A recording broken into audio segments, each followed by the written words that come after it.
What is going on, guys? Welcome to the stream. I've just been handed a card. And it says that I can't open them until a certain thing happens at a certain time. It'll happen in this match. They said I can open it once the bell rings on the first match. And in this first match, we're going to have Kempty and Cecil Davis first and McWayne and Robbo. So let's go ahead, hot start, and let's get this thing started.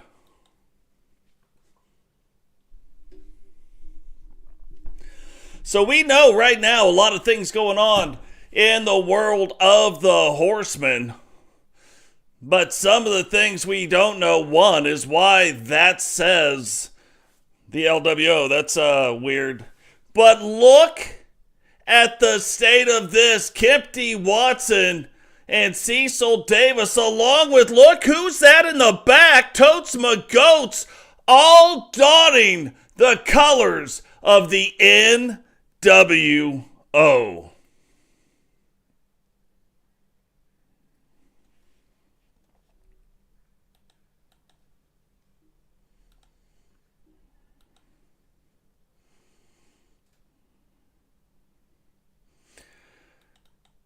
So the Hit Squad now becoming members, apparently, of the NWO. And, you know, we look at the thing that has been going on between Rowdy and Totes McGotes, and apparently things are going a lot worse than we could have ever imagined. The NWO now expanding, bringing back in the Hit Squad. And if you remember all the way back to season 1, these three guys were all members of the New World Order.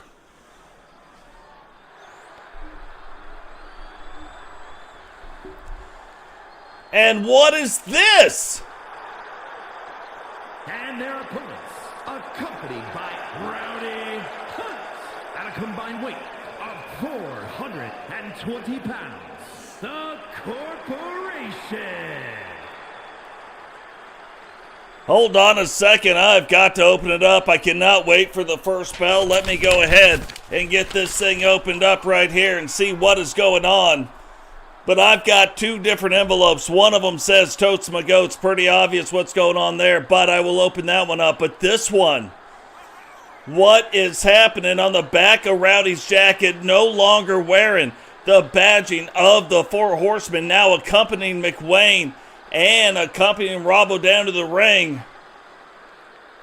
And inside this envelope, it says Rowdy is the new leader of a group called the Corporation. And I am sure there's going to be more things that are going to start unfolding themselves as the night goes on.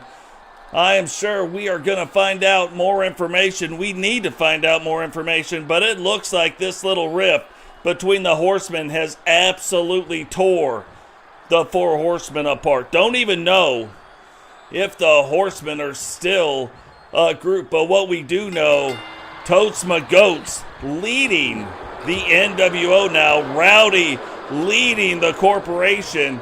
And this is a brand new group. The only thing we know about it, Rowdy obviously is in it. We can see that McWayne is in it. And we can see that Robbo is in it. So not a lot known about it. Definitely something to keep an eye on as we move through this match. But the very first match now, it's not like this little rip between Totes and Rowdy, who will face each other tonight at the main event. It's not like this is a rip between the Horsemen now. This has completely changed the direction the WCW is even going in. The NWO apparently now, who's in the NWO? All we can see for sure, we see him wearing slightly different colors. We see him wearing the red and the white. Is this another faction on top of Hogan's faction, or is this a faction all onto their own? Don't know. Lots of things going on right now. Lots of things that we're going to want to figure out, but Robbo now wearing his. So if you haven't checked out Robbo's channel, another division content creator, is that a coincidence? The division content creators, McWayne and Robbo, joining the corporation, joining the side of Rowdy. Clearly, lines have been drawn in the sand. Lines have been drawn in this ring.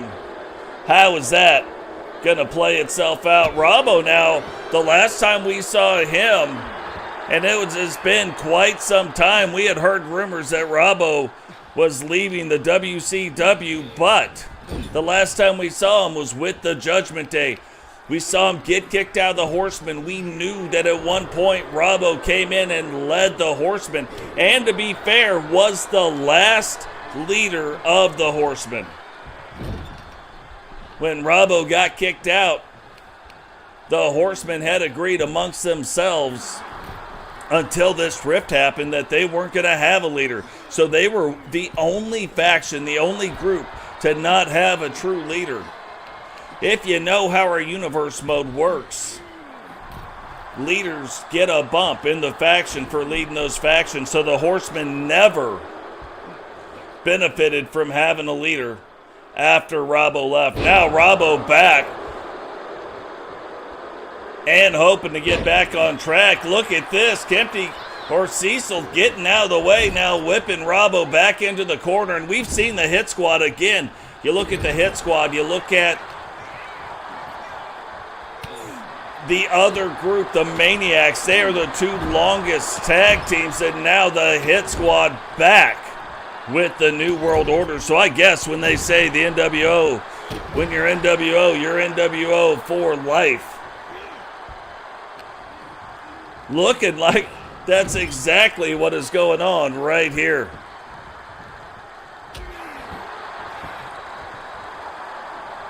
Now, we knew that Totes McGotes has always held the rights to the NWO marketing badging the whole time they're in there. All the shirts that you see out in the audience, he's getting a cut of that. He agreed to let Hogan bring it back, and Hogan has been paying him ever since. However, did not expect to see him stepping up after this rift in the Horsemen to lead the New World Order. Now, you look at that. Chillivok, is he still in the NWO? Digital Dogs, Grooney, Jace Wagner, Hulk Hogan. Is Hulk Hogan still in the NWO? Like, we don't know what is going on, but look at the state of this. If this ain't going to put the end of the match, I don't know what would. That is their finisher, the Tower of Doom. But McWayne able to get in and break that up right there. Now Kempty and Robbo facing off in the ring. What is going on? Pretty Deadly. Welcome to the stream by Pyro, Jesse, Jackhammer, Iffy, McWayne. What is going on, guys? Welcome to the stream. Got kind of a fast start going here. Like, you would expect that if the Horsemen were going to have a feud, if the Horsemen were going to do something, it would just be a split amongst the group. But these guys, Rowdy and Totes, don't do anything small. Rowdy going out. He said he wanted to be the leader of a faction, and now went out, created his own faction. You can see right on the back of his jacket, called the Real Heel Killers. Totes going with the NWO, obviously Hills. So absolutely crazy.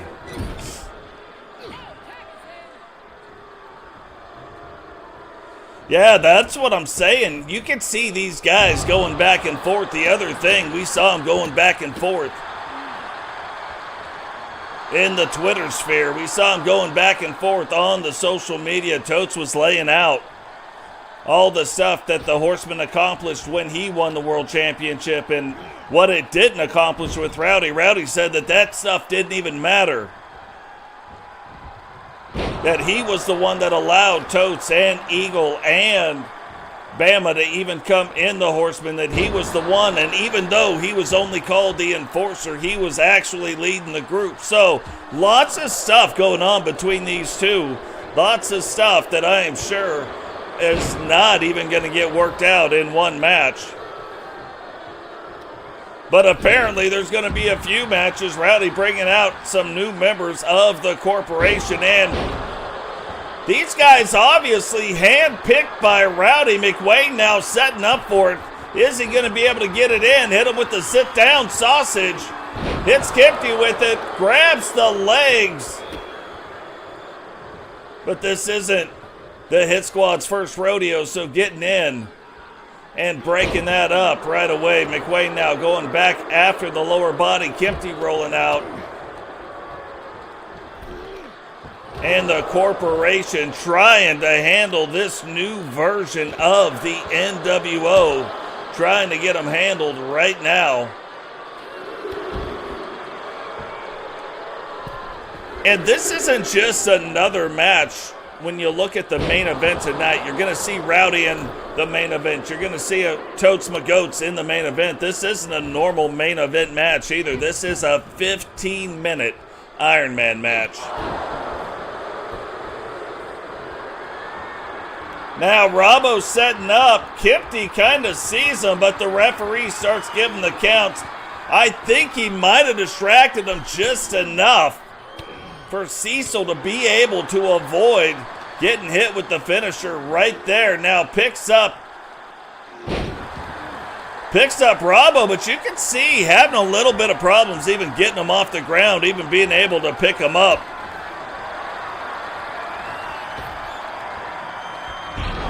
And there it is, right into the ropes, hits him with the breach. But McWayne able to get in.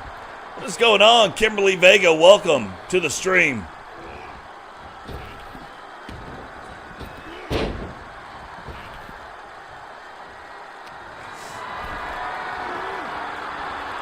You guys might even be seeing, I'm serious, this card with only 9 matches really could be a pay-per-view event. There's going to be a lot of things going on. Even though there's not a lot of title belts on the line, there is a lot of things going on in this episode. This is one of those things where you're not going to be able to put down the remote. Make sure you stay in tune. Make sure that you're only going to get the popcorn during the commercial breaks. Guys, while we got a second, drop the like, subscribe, turn on the bell notification so you don't miss any time we go live. Share the video, probably the most important thing we can do here tonight, sharing the video.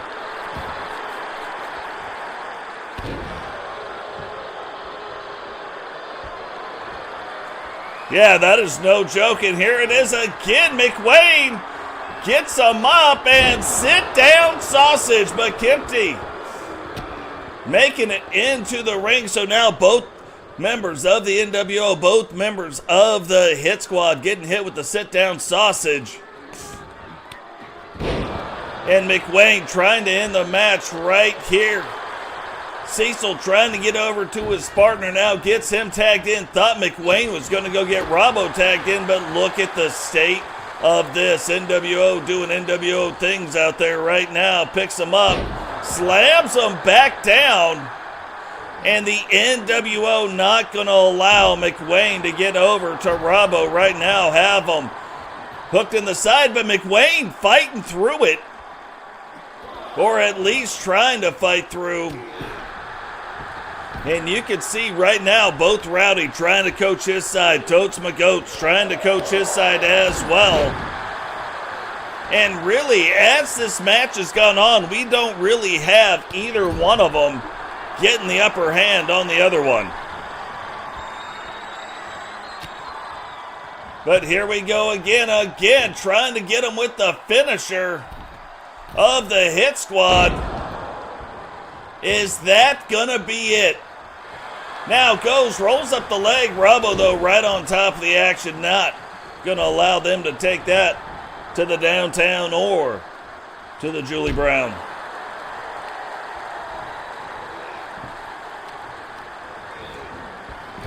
And that's the thing, too, with Cecil you got to kind of watch out for. Cecil able to whip his opponent into the rope and make the breach happen from there, or he could stand right in front of you without whipping you into the rope and do the same thing. So able to hit the breach in a multitude of different ways. So something you definitely want to watch out for. McWayne, though, getting those missile drop kicks in. Cecil trying to get back to his feet, and now Robbo getting tagged back in. it's hard to tell this, but Robbo, the only heavyweight in this match. You look at McWayne, you look at Kempty, both cruiserweights. Cecil Davis, a light heavyweight. And Robbo, not the heaviest of heavyweights, but definitely the biggest guy in the ring. And that's another thing. You kind of look at Robbo when Robbo was leading the Horsemen.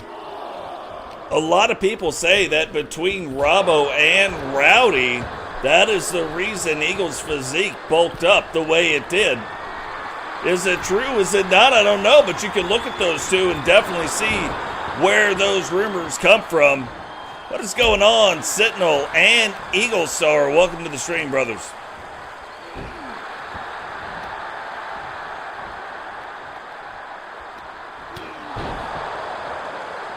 The NWO right now trying to put down the debut of their two new leaders, trying to stop the corporation from gaining the win. The corporation trying to stop the NWO. You wondered who Hogan was going to pass the torch to, and this is Kempty's finishing move. It might be all over, but the crying hooks the leg. One. And McWayne able to get in and break it up.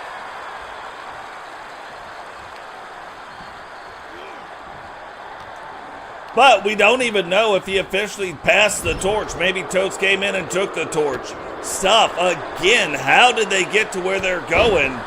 We don't exactly know, but something we're going to keep an eye on as we go through. And Kempty missing that split-legged moonsault right there off that rope, but not missing that. Hits him with a huge clothesline.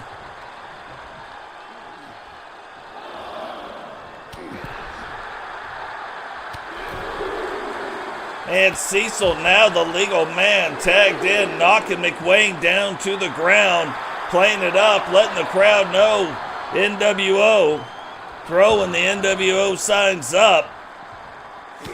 And not probably the smartest way or the smartest place to be right now. Yeah, maybe you take him on the outside of the ring, maybe you do some stuff, but being on the side of the corporation on the outside of the ring, probably not the place you want to be at all. What's going on, JP? Welcome to the stream, brother. I think I welcomed you one time already, but still. You guys might even see a new character here tonight. She won't be wrestling, but you might see somebody new. And there it is. Hit him with the breach. 1, 2, 3. And the NWO strikes first in this battle between them and the corporation.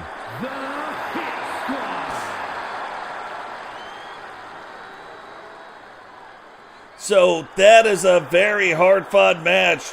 Back and forth, a lot of things going down, a lot of things happening, but Cecil coming away with the pin on Robbo. Helping to establish the new world order.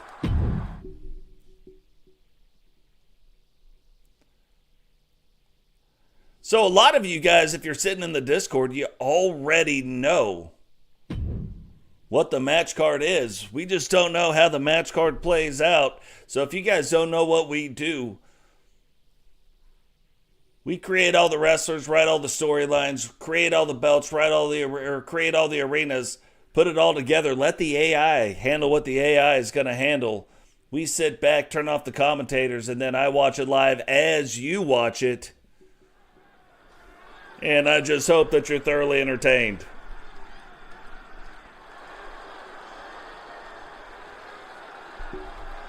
So is that going to be the last time tonight that we see? The following is scheduled for one fall, making his way to the ring, representing the Ascension from the edge of reality, weighing in at 198 pounds, the Dragon. Is that going to be the last time tonight that we see members of the corporation? I mean, to start off a show, all of a sudden, We had the Horsemen really fighting against each other. We had turmoil in the Syndicate against each other, and now all of a sudden we got a brand new leader in the NWO, or at least one part of the NWO. We don't know what it is. We don't know what it means. Will Chili come out looking different? We know Chili is in the New World Order, or he was in the old New World Order. So don't know what's going on with that. So definitely going to be watching some things tonight, watching some of the different people that are on the cards, making sure, seeing if we can get any additional information. Are there any additional clues that are going on right now that are going to lead us down and see what's happening with them?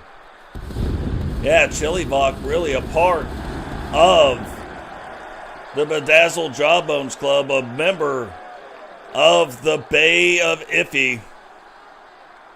Iffy's got a whole bay of folks that sit down and watch the show, love every single one of them. Crazy community, lots of stuff going on in our community. And that is all because of you guys that are in the community doing the crazy things that you do.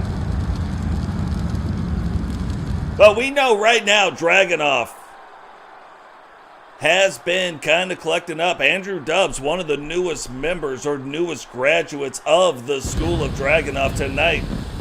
The sensei of the school coming out.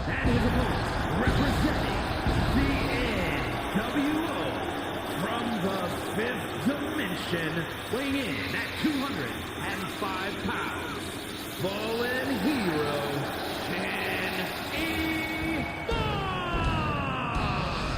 So an interesting thing right here that, again, we're just trying to pick up on some stuff. You can see the red smoke now in Chillivok's entrance, even though it doesn't quite have the new red and white NWO symbol. He does wear the white and now has the red smoke coming out as well. So it is starting to look like maybe the NWO didn't shrink. The NWO didn't kick people out. It's starting to look like what the NWO is doing is growing.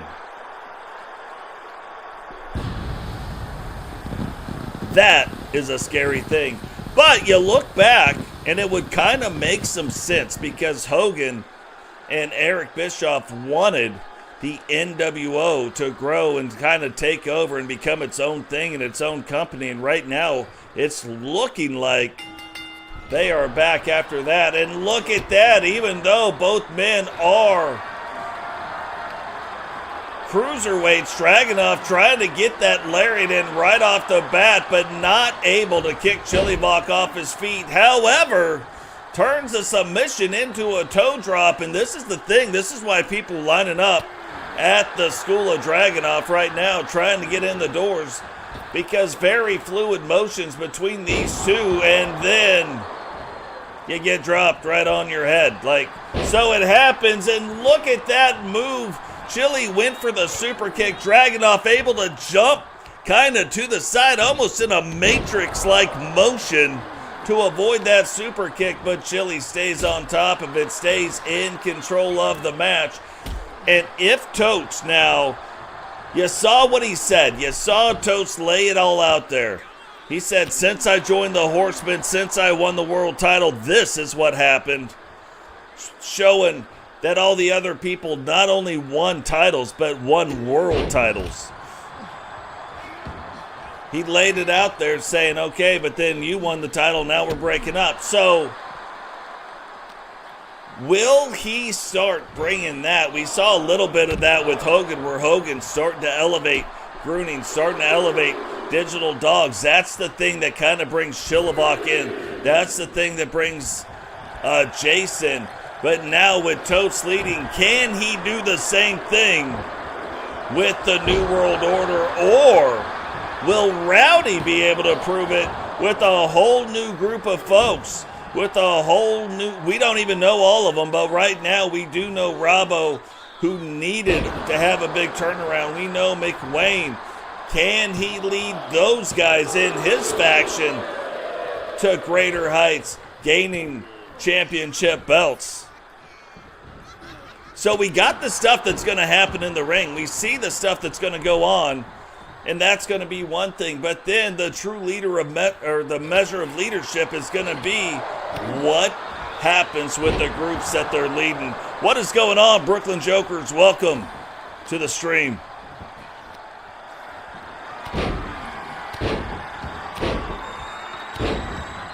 Yeah, I don't know, Eagle. That is a tough one to say for sure.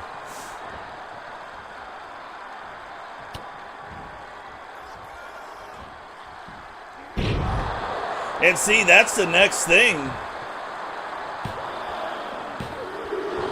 What happens with Eagle and Bama? Do they just form a tag team? Do they kind of sit back and wait and see what's going on? I mean, they still do their thing, right? Bama's still the television champion. Do they form a tag team and do what the Horsemen normally do and just kind of take the time, lay back up a little bit? They fight in their matches, but just kind of sit back and see what's going on. 1, 2, 3, and already Totes McGotes leadership being felt in the New World Order. Here is your winner, Fallen Hero,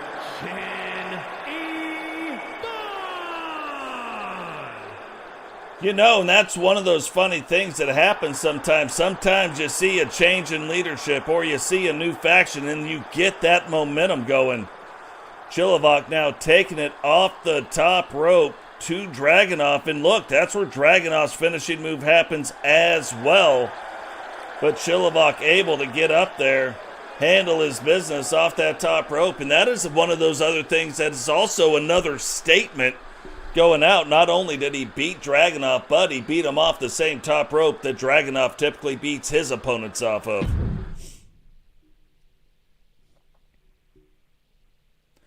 And now, you know, about every card or every other card, we see one of these things where you can kind of see a dream match. Now, having Jay Savage go up against Hulk Hogan. And maybe this will be a thing. Is Hogan going to come out in the New World Order garb, or is he gone? Hard to believe that the Godfather, one of the Godfathers of the NWO, would be gone, but you never know. But here's what we do know. The leader of the Syndicate and the Godfather of the NWO facing off right now. Making his way to the ring from Tacoma, Washington, weighing in at 269 pounds, Jade Savage. The crazy thing about the feel of tonight's card, it almost feels like every single match matters. It almost feels like every single match is leading up to another thing.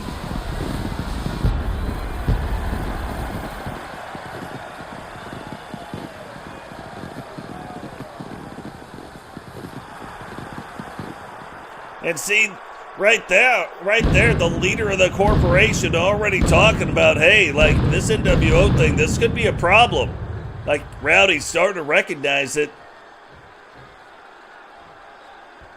And this is the thing. What kind of power does Rowdy have? He is called. He is in the corporation. He is the leader of the corporation. What does that mean? We don't know. California, weighing in at 302 pounds, Hulk Hogan. But it is starting to look like Hogan also still in the NWO. Hogan still wearing the colors of the NWO, wearing the colors of Hulkamania. So it does not look like he has been banned or kicked out or any of that stuff. It looks like he might have been playing a big part. Like you go all the way back to season 1. There are storylines happening right now from other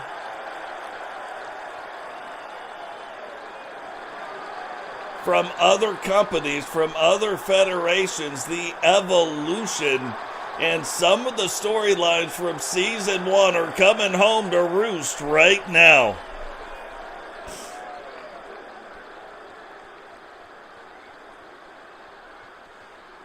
Talk about some long-term storytelling. It's happening and unfolding in the ring right here. Now, you can see Hogan. We haven't seen him wrestle a lot here as of late, but Hogan, when the WCW was reformed, came out and won the world title and became the first WCW 2.0 world champion. Now, stepping into the ring with the leader of the syndicate. And I gotta wonder, again, Hogan doesn't wrestle a whole lot, so what could it mean? Why would Hogan challenge the leader of the syndicate to a match? There's already big things going on.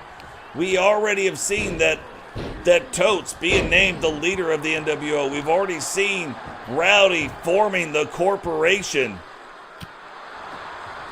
So Rowdy, very, very smart, already pointing it out backstage that, hey, this is becoming a problem. Look, we know right now that Totes, Hollywood Hogan, Cecil Davis, Chillivok, Kempty Watson, we already know 5 of them for sure are still in the NWO.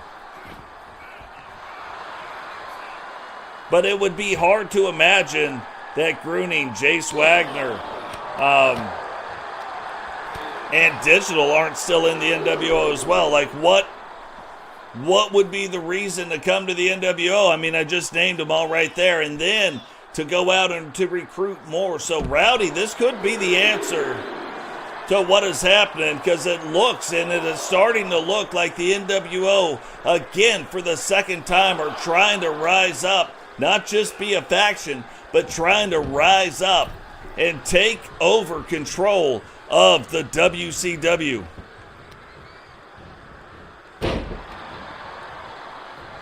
What's going on, Logan Windsor? Welcome to the stream, brother. Radio Rex, Blaze McCoy. If you guys haven't checked out Blaze McCoy, too, go check out his channel. Lots of crazy stuff going on over there. Really neat. E-Federation.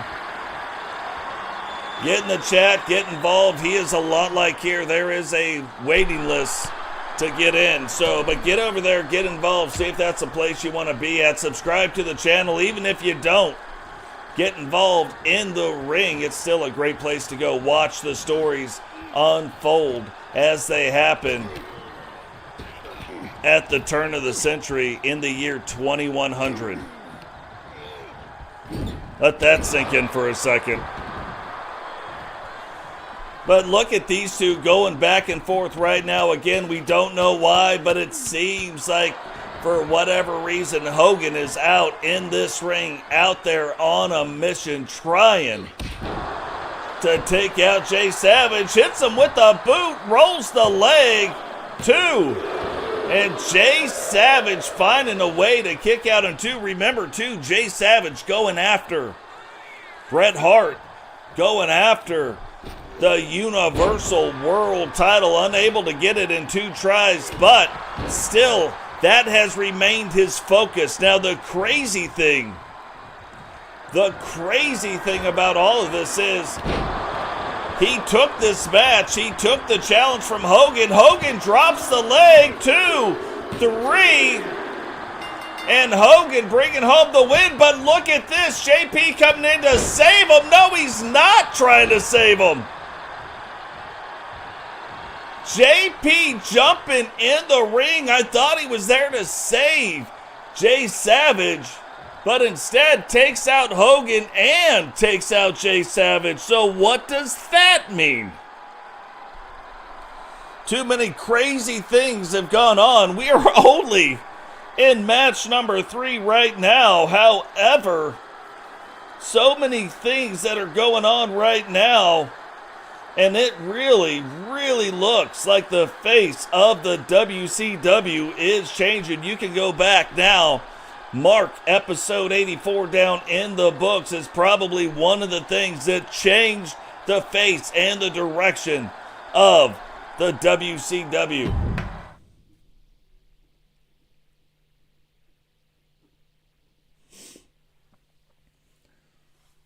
Finally, maybe we can get just maybe catch our breath in this. I mean, this is the WCW Women's Tag Team titles, but it does not appear that any corporation members, any syndicate members, or any New World Order members are going on. Now, kind of makes me wonder, like we just heard Rowdy talk about, hey, the NWO thing's going to be a problem. Now we see JP coming out and attacking the leader of the syndicate. We knew there was trouble in the syndicate already as well.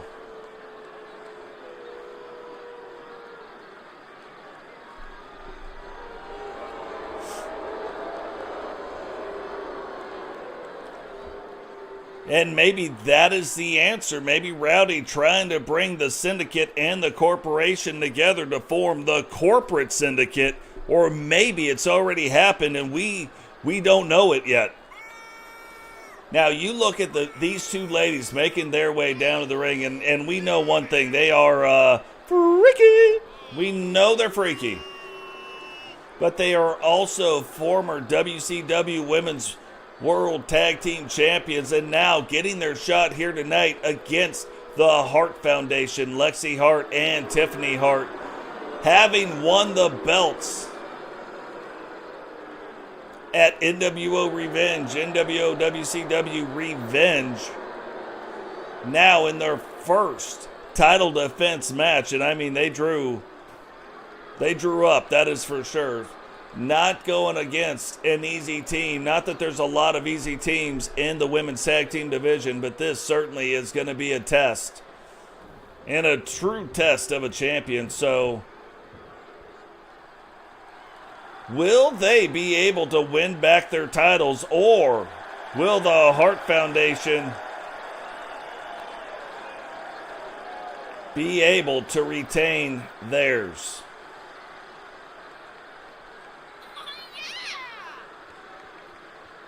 And this isn't just any normal tag team match either. This is going to be a normal tag team match, but an elimination match. So you could hear the guy out in the crowd right there say, prove it. That is kind of what this match is. You get the win, and then you got to prove it.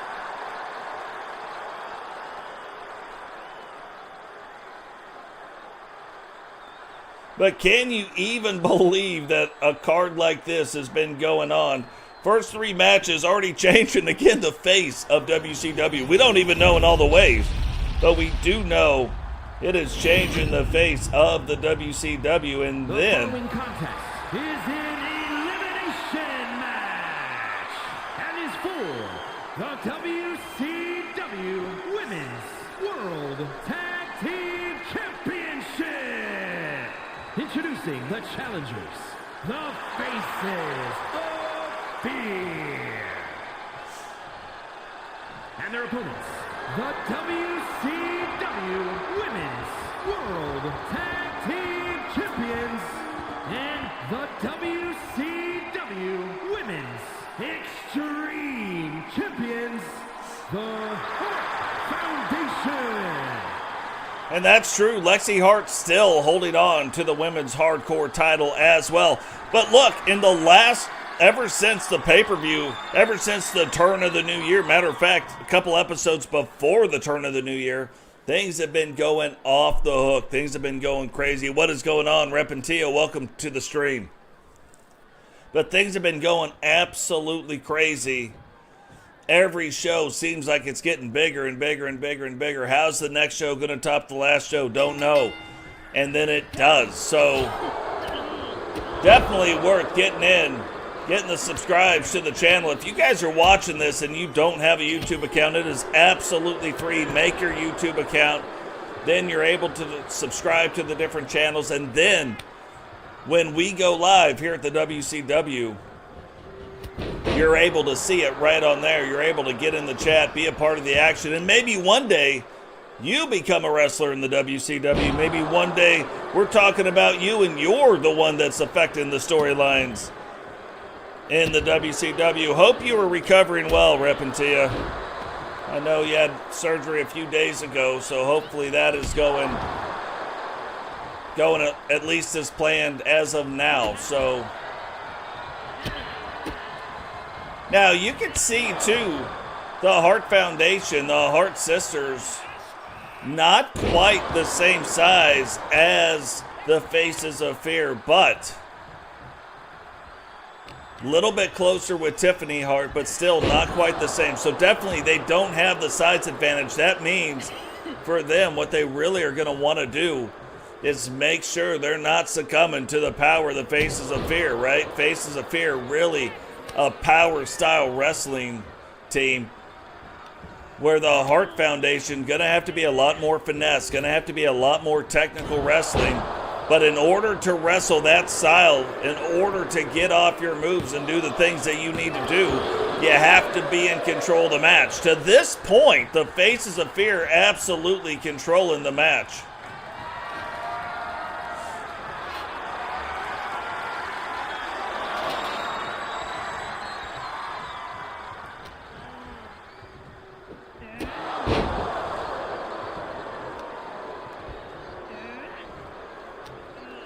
And still, Miss Nightmare staying in control. And you look, too, when you're looking at the different wrestlers,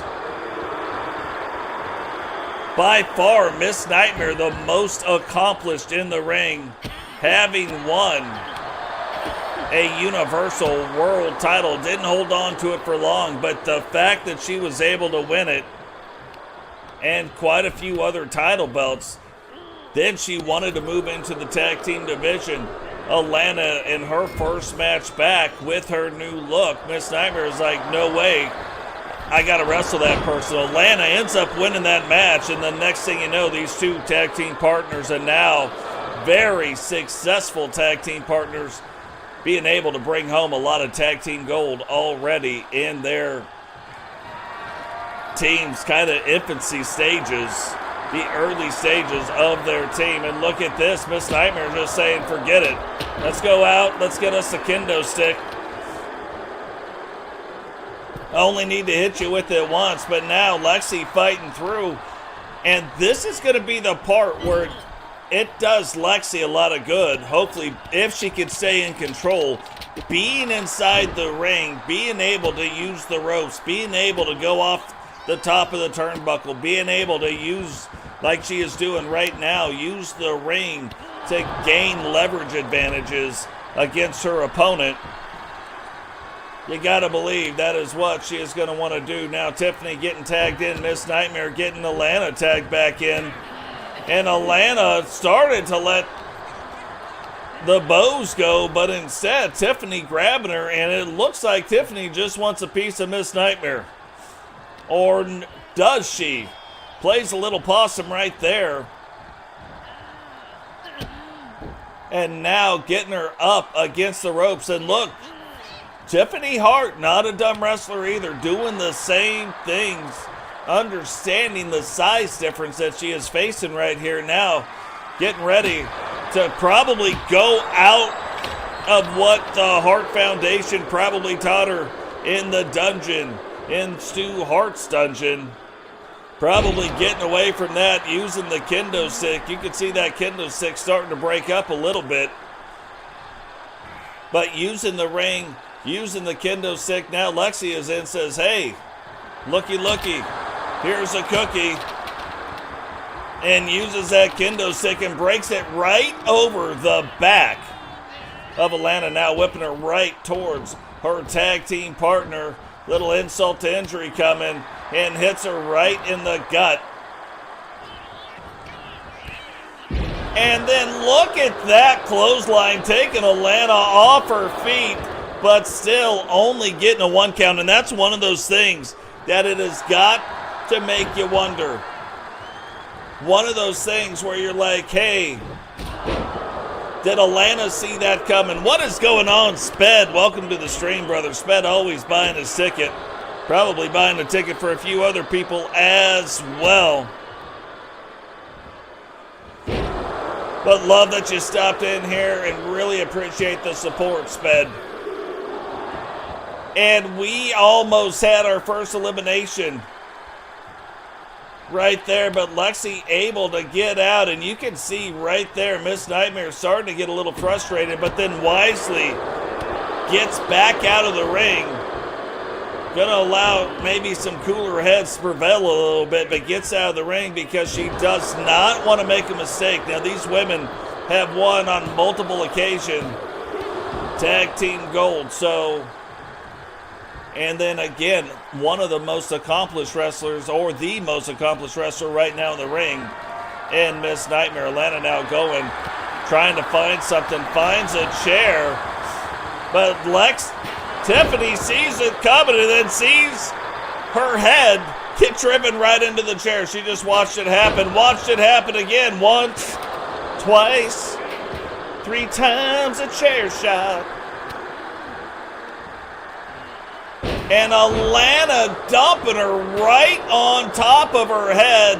You can see the state of that chair over there. And King Sam, a member of the Bark Squad now for 2 months. That's another thing. If you guys want to become members of the channel, all the money goes back into the channel. We are going to be doing some amazing things. We're working on some things right now, but doing some amazing things, and we're going to see it one way or the other come to fruition this year. We will give away a title belt replica. Those replicas range anywhere from $180 to $400, but we're going to find a way this year. We're going to hold a tournament and give a replica title belt away. Whoever wins the tournament, so it's not just like a giveaway, it's a tournament style thing. Whoever wins that tournament, that belt will be shipped to them. So, a lot of fun. That'll be a lot of fun. Looking forward to that. And look at that. King Sam buying a front row seat. He said he can't see when he's like too far in the back, so he went ahead and he said, I'm going to spring for it.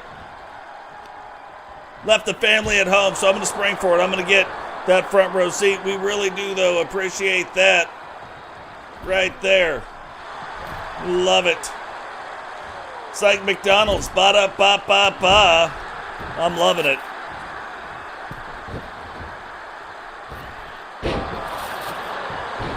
And now rolls, hooks the leg, 1.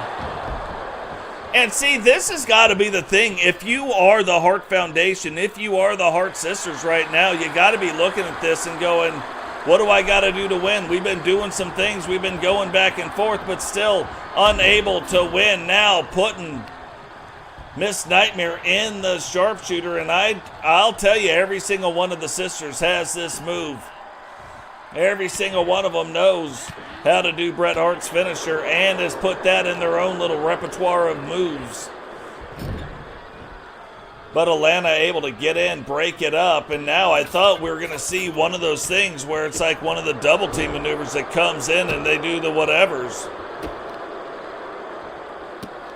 Miss Nightmare now coming up and bringing it right back down. An exorcism. Yeah, that's what it seemed like right there.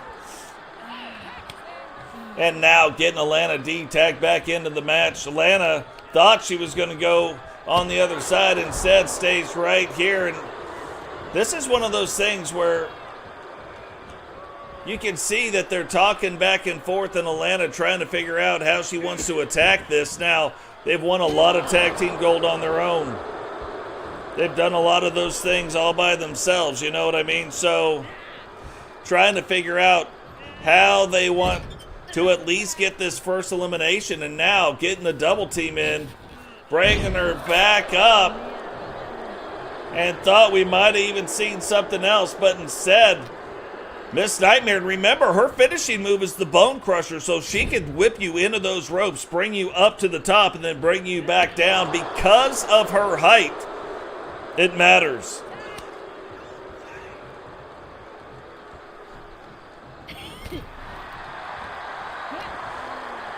Tiffany, though, no stranger to the reins, saw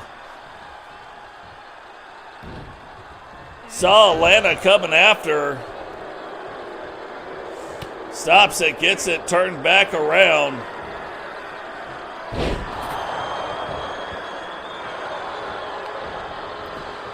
Hooks the leg, but you know it's not happening. Look at that. You wondered when it was going to happen. Jessica Carr now down on the ground. Taking a bump right to the head.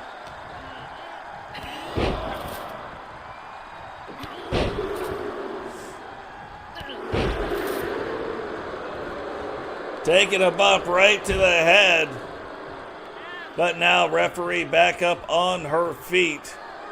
I think I called her Jessica Carr. We know she's not. But look at her hair. Her hair all kinds of jacked up.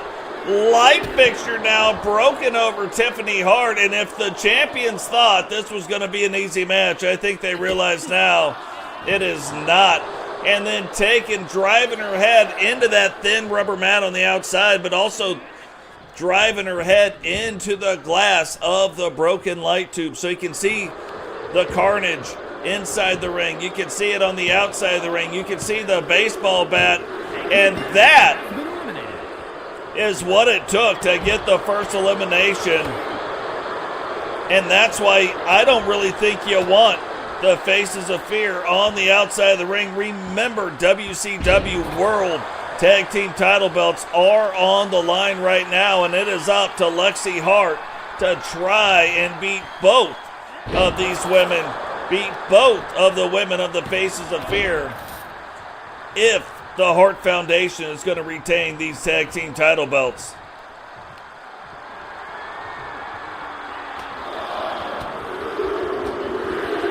Tiffany now, while Alana's down on the ground, trying to get little drum beat. Come on the kick drum. Come on the kick drum. Right on the chest of Miss Nightmare.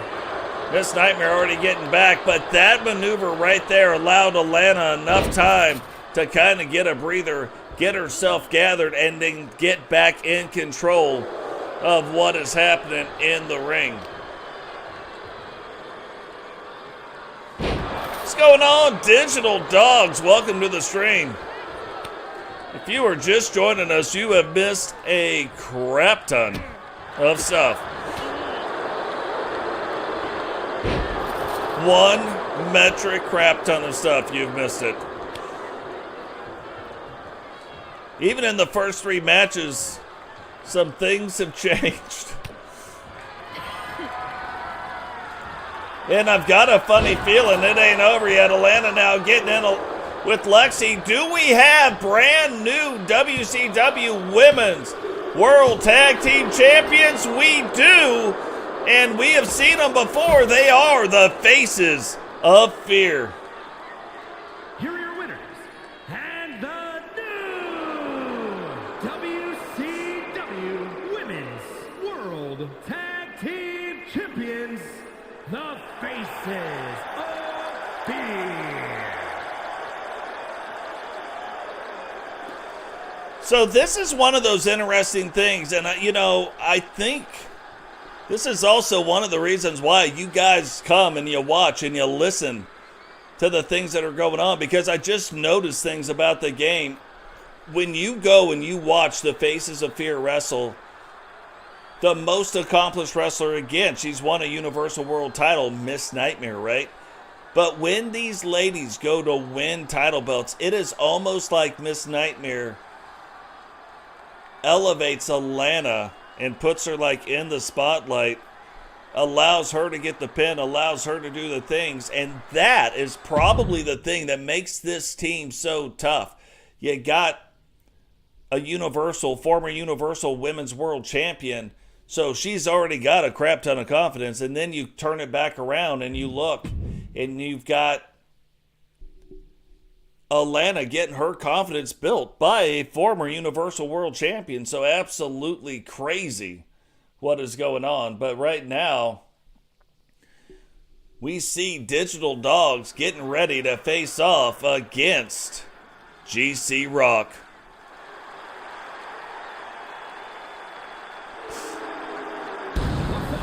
Is scheduled for one fall, making his way to the ring, representing the NWO from Authority Megacorp HQ, weighing in at 398 pounds.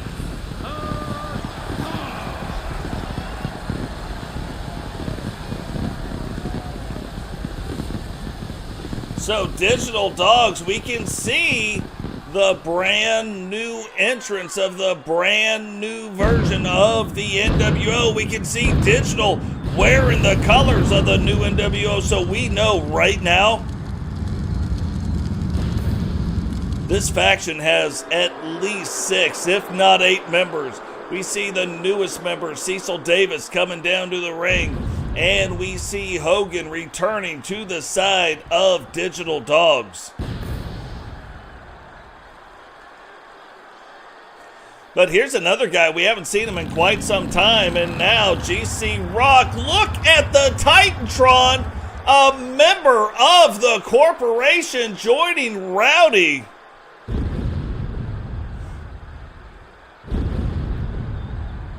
Joining Rowdy. So we know GC Rock is in the corporation, but look at the people that are coming down. Obviously the name, and Rowdy alluded to it as the leader. Rowdy taking out Jay Savage as the leader of the syndicate. From London, England, weighing in at 275 pounds, the unrelenting GC Rock. Taking out Jay Savage as the leader and merging the syndicate to form the corporate syndicate, in which now we know has got GC Rock. It has got Rowdy, obviously the leader. It has got, what is going on, Paul the Thing, one with the Stream brother, one of the original members of the Bark Squad. It has got JP. It has got McWayne. It has got Robbo. It has got Zach Hamilton. And it has got Vipero, the corporate syndicate, rising up as well to try to stop the NWO takeover. So it's funny. We saw how this started. We saw the fissions that happened in the Horsemen. Both men trying to outsmart the other one, but both men doing exactly what the other one did, just doing it in different ways. And now tonight, all of that really starting to play on your TV screen.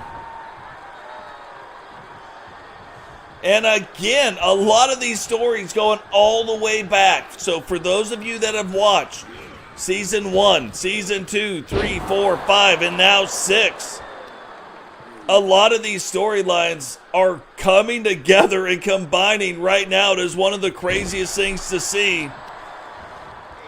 But combining right now here in Season 6. And what is that going to mean? We are only months away from the start of Season 7. But it's looking like right now we can't look forward to Season 7. We can't look ahead because the things that are happening right now completely changing the face of wrestling. Not just the WCW, the face of wrestling.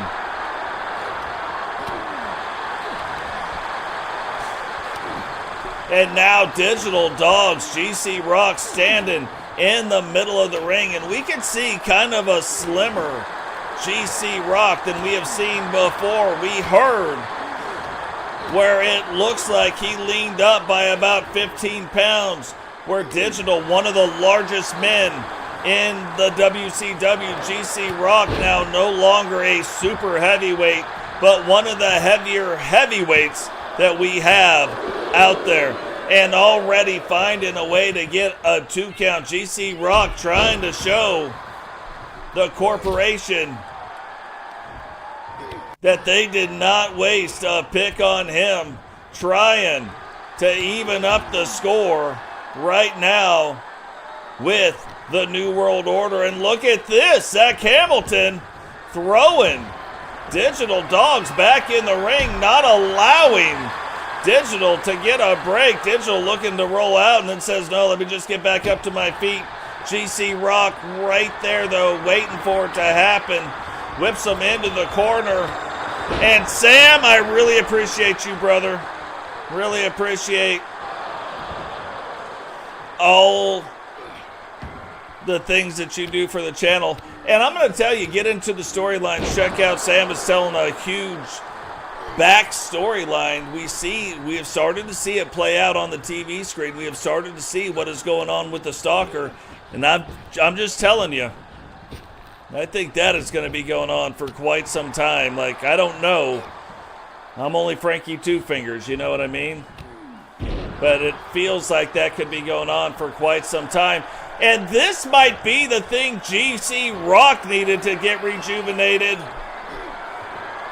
A new direction, a new purpose. Tried to put him up in the Rockopotamus, but Digital able to get out of it, and now taking GC Rock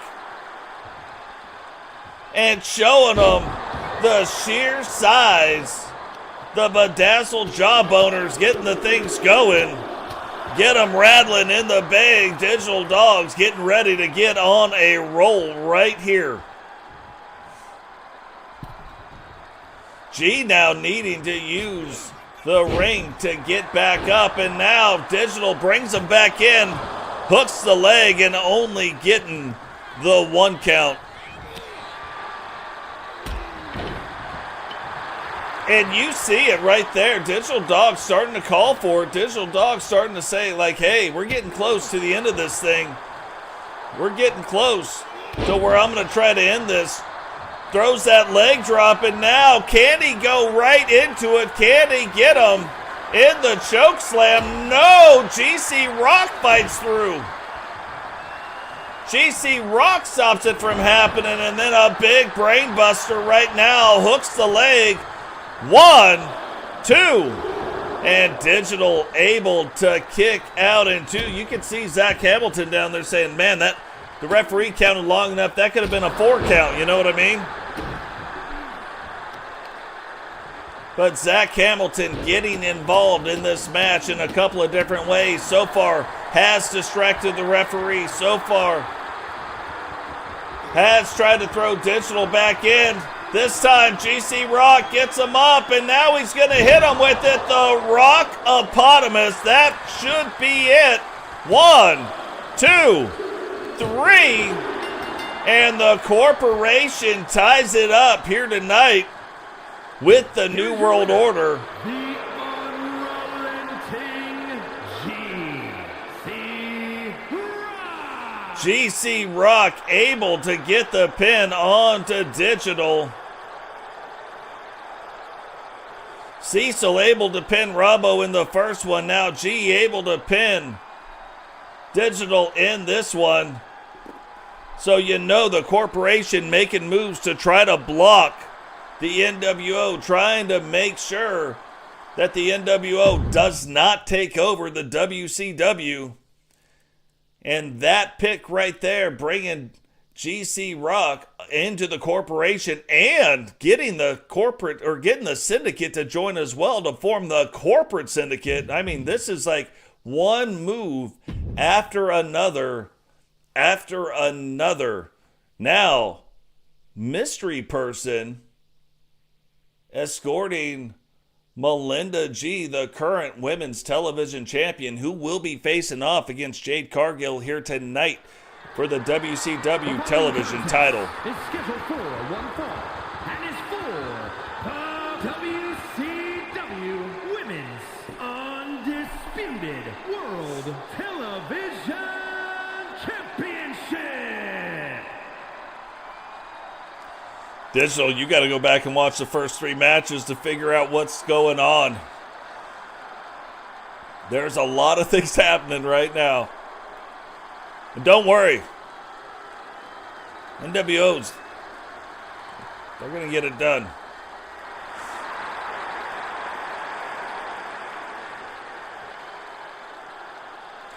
That's the other thing. I think a lot of people thrown off their game tonight because all these moves that are getting made and nobody's seeing until right before their match. So you look at all the tape that you might have studied. You look at all the things that might have gone down. You look at all the other stuff. And then what you start to face off with in the ring is something completely different from what you started with. So It is absolutely one of those things tonight, not your normal night, not the normal chain of events, not the normal causality that is happening. This has been one of those nights where things have gotten turned on their ears. And probably one of the best stun entrances that 2K did is the Jade Cargill entrance. Now, Jade Cargill went after the world titles, went after this, went after that, had some success, saw her winning the $1 million Universal title. But here tonight, facing off one of the hottest wrestlers in the WCW, whether on the men's side or the women's side, a 2-belt holding Melinda G. And Melinda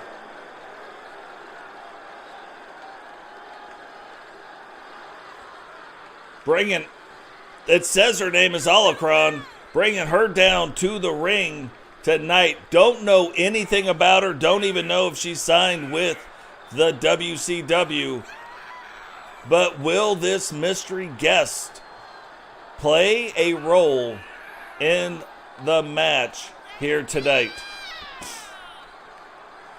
But Melinda, the current WCW Women's United States Champion and the current WCW Women's World Television title holder. The television title is what is on the line here tonight. And that TV belt, coolest belt on the planet. Period. If you run an E-Federation out there and you've got title belts, mine's cooler than yours. That one right there. I'm just saying. I'm just throwing it out there. The coolest belt on the planet. No holds barred. That'd be one of those interesting things to do. Introducing the challenger from Vero Beach, Florida, Jade Cargill. What is going on, Witcher sister? Welcome to the stream.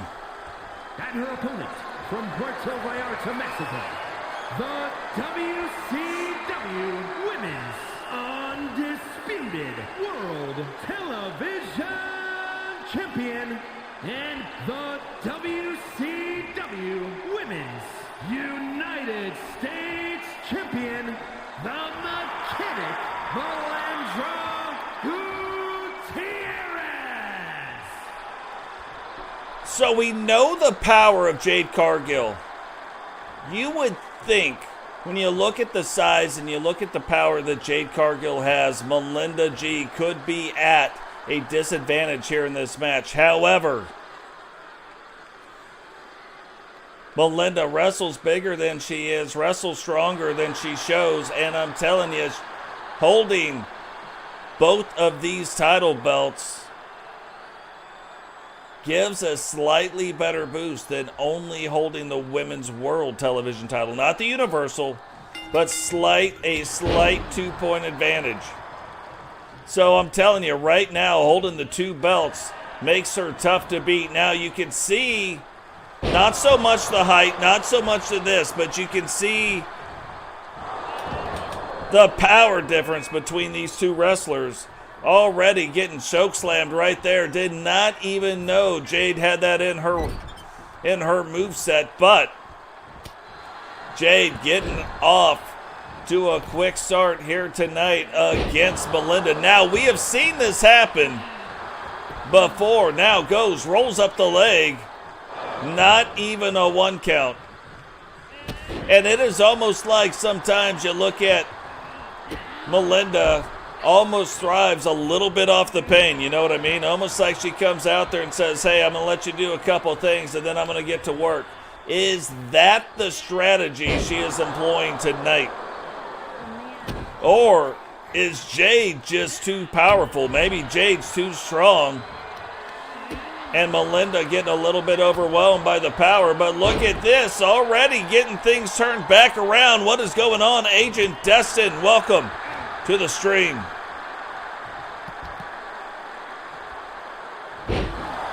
And you saw her get chokeslammed. Now Melinda delivering a big power bomb. So back and forth these two ladies go, and that will get things set up quick. And look, already setting up for, can she hit her with it? The Fafo Slam. I would say it is too early. But 1, 2, and a 2 count. You want to get things tied up in a hurry. You want to get things flippity-doo-dah turned around. That is definitely one way to do it. Now Melinda standing in the center of the ring going shot for shot with Jade Cargill. Back and forth these two go. And I don't know that that's the smartest thing to do, but it's hard to argue with the champion who has won 2 title belts. Melinda tells her to come on, and Jade says, all right, I'll come on. And now going up to the top rope, jumping down, and that, a devastating maneuver, landing from the top rope down to the outside, and you could hear the impact. Jade now trying to get in. A little bit of a workout, maybe didn't get it all in before the match, so just trying to multitask here. Melinda, though, probably a little bit thankful for the break. Now, we got to say this because the television title is on the line. The belt cannot change hands on a countout.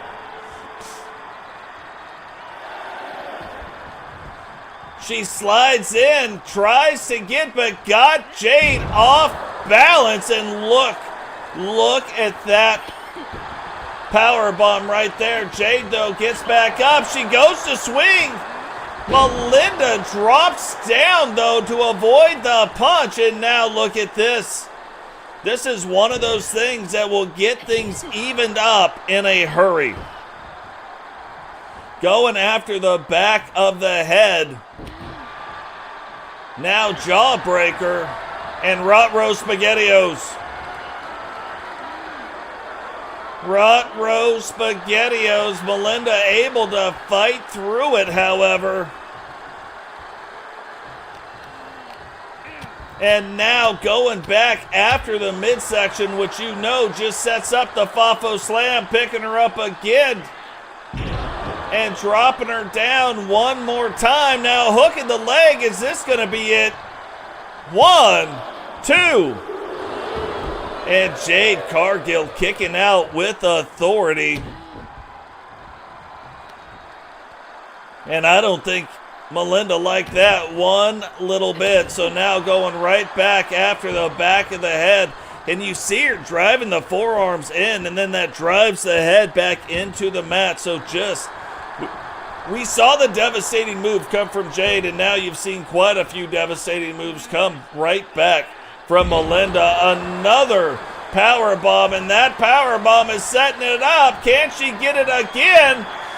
That has got to be it. No way you kick out of it twice. Fafo Slam, hooking the leg. 1, 2, 3, and Jade Cargill F around, and she found out.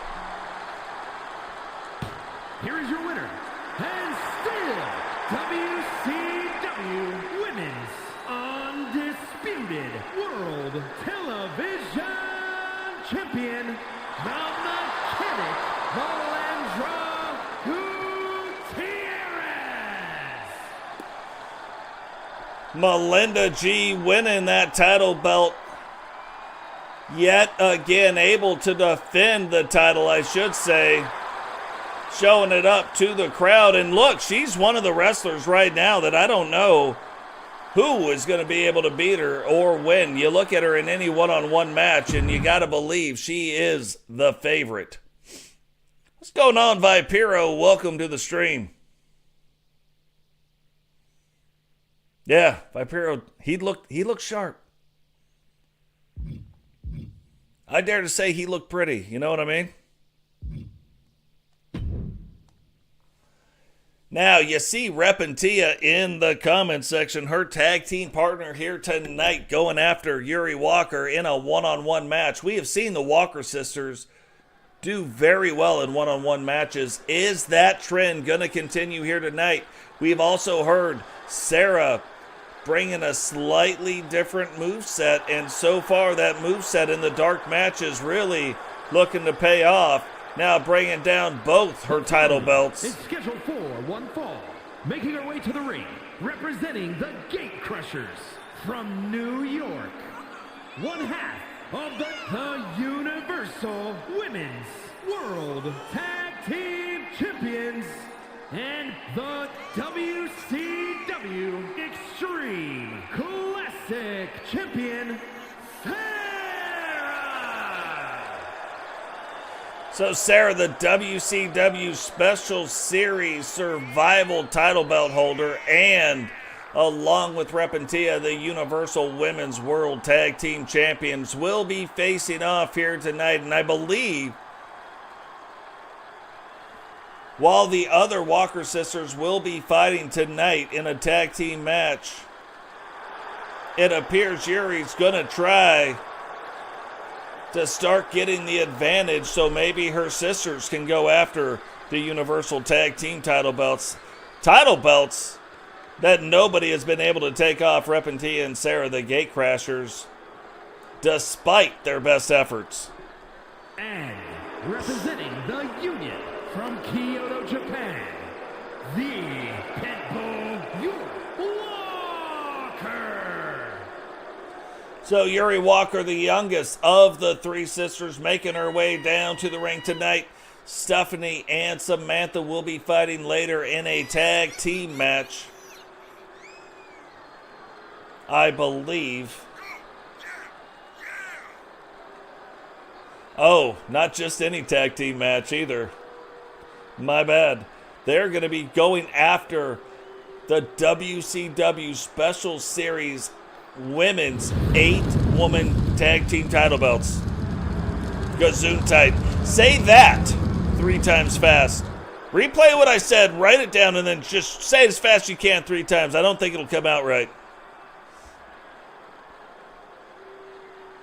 But the Gate Crashers not really needing to be a part of the Special Series Tag Team title matches. Like, obviously, you can see they already hold all kinds of tag team golds. They hold the top tag team belts, and then they hold 2 very prestigious WCW Special Series singles belts as well. Serra getting off to a quick start against Yuri, and that is going to be the thing that really we want to watch out for here tonight. We heard Serra's got a different moveset now, a different set of moves. Some of the same old stuff, but some different stuff that pairs even better and more fluid. So if Yuri tonight watched tape on Serra trying to prepare herself for this match, it might not help out the same way. Matter of fact, it might help Serra a little bit more as well, because she might see certain moves where it led into other moves, thinking that she's going to know what's coming next, and maybe Serra's changed those up. So right now, looking like Serra's getting the best of Yuri, but don't count Yuri out just yet. Another thing we want to look at, too, you know the NWO has a women's faction. Will the corporate syndicate also have a women's faction? Will they also have a women's division? You got to believe if they're trying to stop the NWO one way or the other, maybe they don't have it right now, but they are going to need it. They are going to need it to fight against the women, because let's say the corporate syndicate beats the New World Order. Let's say they run them out of town. The NWO will still be here in the women's division. And look, let's just be honest. The women sometimes, a lot of times, put on bigger bangers than the men do. So running the men out of town isn't the only way to get it done. The Hart Foundation on the men's side, not even a thing anymore. The only person left is Bret Hart. But on the women's side, the Hart Foundation going strong. So will the corporate syndicate start recruiting on the women's side as well. With the arrival of GC Rock, is that going to kind of put Penny maybe and Lady Rock in a better position? Are they going to join? Maybe they do, maybe they don't. We just don't know.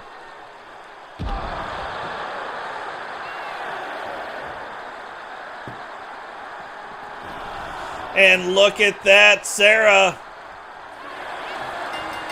finding a way to get it done. And she was in control of this match for most of it, and then saying, okay, let's just go ahead and end it right here. And ends up winning by countout.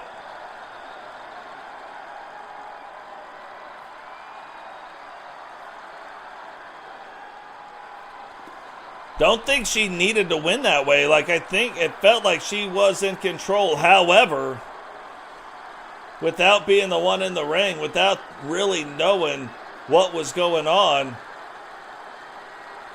maybe she was like, whoa, Yuri could get this turned around quickly, and then decided, well, let's just win by any means necessary, and then taking the win that way. Again, no tag titles on the line, no singles titles on the line, no title belts on the line, so you can absolutely win in that manner. But right now, before we get to the main event, before we get to the thing that everybody has come here to see, before Totes and Rowdy take on each other, we have the WCW 8 Women Tag Team title belts.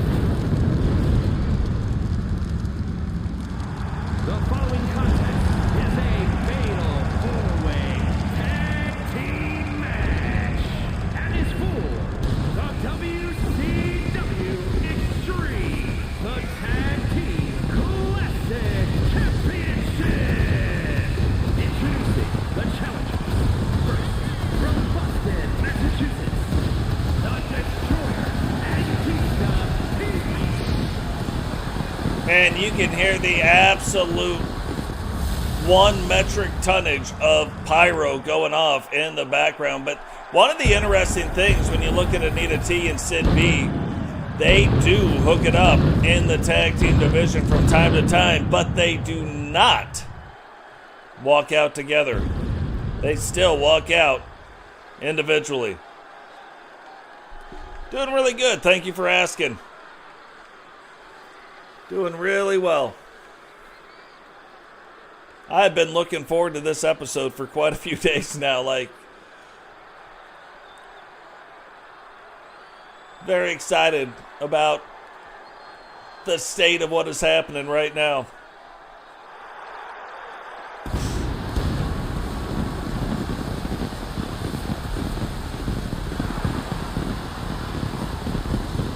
And I know there are times you probably hear like, oh, the trees swaying, they're just doing whatever, the wind blowing through the trees. But this is probably the most angriest tree you are ever going to see. Sid B making her way down to the ring, about to make a cameraman famous.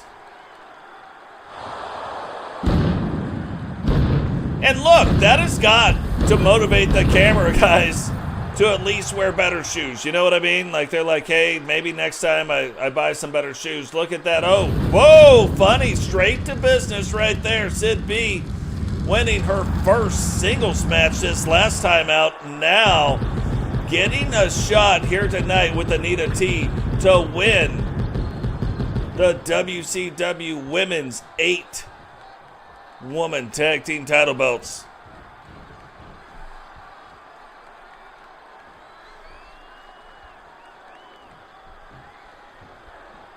Yeah, that could be. Like, I don't think, like, we know tonight these two are going to be getting it on. They're going to be wrestling. They're going to be doing the thing. Totally get it. We know it's going to be a 15-man Iron Man match, so we are going to have to, I'm going to need people to keep track of the score in the chat. When one of them gets a pin, Totes 1, Rowdy 0, or Rowdy 17, Totes 2, you know, whatever it is. Keep track of the scores we go along so that we can keep it in line. But it is going to be a battle. And I don't think, Frankie Two Fingers, the announcer here, I don't think one match is going to settle it. You know what I mean? Maybe it does. Maybe we don't even know. But I just don't think that the way these two have been going after each other, that one match is going to be the thing that gets it done. And now you look at, they not only brought themselves into the mix, but now they have also brought other factions.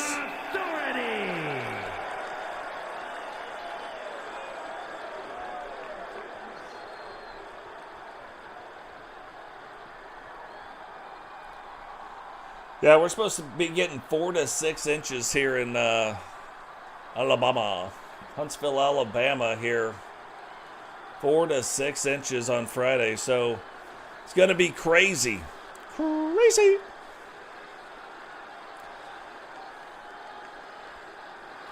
But here we go. Former WCW World Tag Team Champions coming down to the ring, the Judge, Julie Justice, and Victoria Vandiver. Quite the tag team. We've already seen both women world-class caliber wrestlers. Victoria Vandiver not able to win it here, but back in the TSW days did win a world title. Judge Julie Justice holding the world title, beating Kylee Watson for it, then holding on to it for a little while before losing it again. But two very, very strong wrestlers wrestling for these title belts here tonight.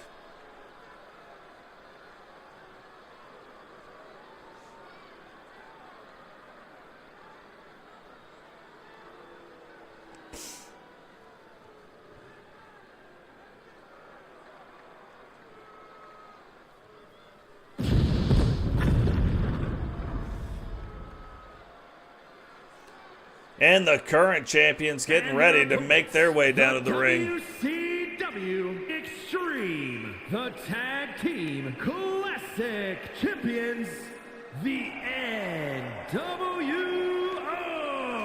Remember, still only one way to win these tag belts. Usually, sometimes we mess it up, but usually this is an 8-person tag team tornado elimination match. The last team standing wins. That means you could beat one of them, but you got to beat them both. So when you start off a match like this, you don't really need a strategy. Just start beating people. Just start getting people out of the match. But as things start to wind down a little bit, as things start to happen, you really got to start looking at the strategy of the match. You want to make sure that if your partner has been eliminated already, that you are eliminating other people's partners. So when it gets down to the last 3, it doesn't turn into a 2-on-1 situation. When you're down to the last 4, if there is one team left, more important than fighting against the other singles competitor and getting them out, it doesn't matter who it is. You got to find a way to get out a member of that other team. And you got to have the ability to realize it's going on. The Union.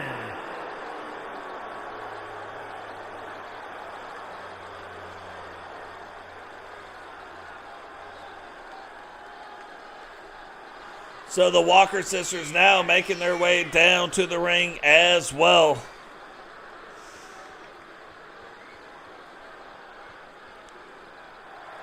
Yeah, well, it's just, here's what's funny about all of it. About everybody's story. There are some hot stories going on right now, and there's just some that aren't. But there are a lot of stories going on right now. So there's some very long-term things that are happening. Again, some of the stuff that is going on tonight goes all the way back to season 1. So absolutely crazy what is going on. And look at that. The old tree spike going right into the side of the Judge right there. One of the Walker sisters getting thrown out. Actually, both of them on the outside of the ring.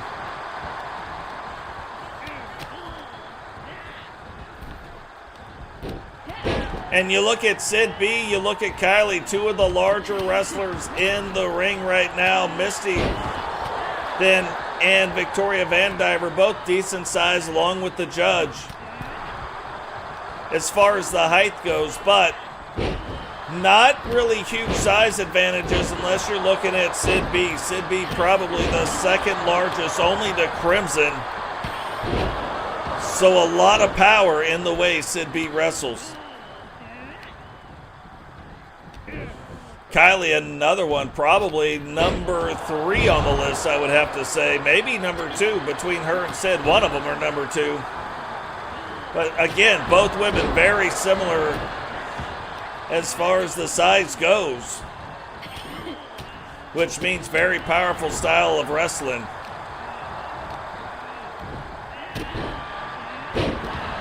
And now one of the Walker sisters getting kind of the upper hand right there on the judge. Judge able to kick out in one. And this is another one where you're watching.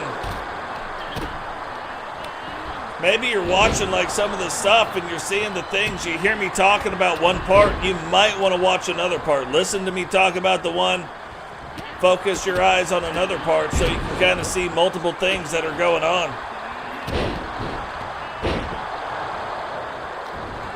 Yeah, it's hard to say who joins what at this point. But see, that's another interesting thing. For some, it probably brings them to the forefront of a storyline. For some, it might bury them in a storyline.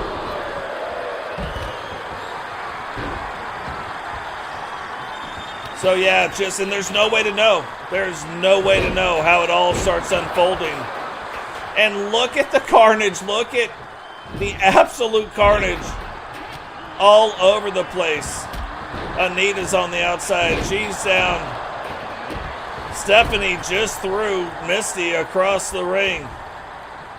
Samantha and the judge doing their thing over there, and Samantha getting the better of her. Now Misti with a huge power bomb rolls up the leg, and only a 1 count. And now Sid going crazy with the kendo stick. Probably did not appreciate that the kendo stick was made out of wood, so now using it to beat her opponents with.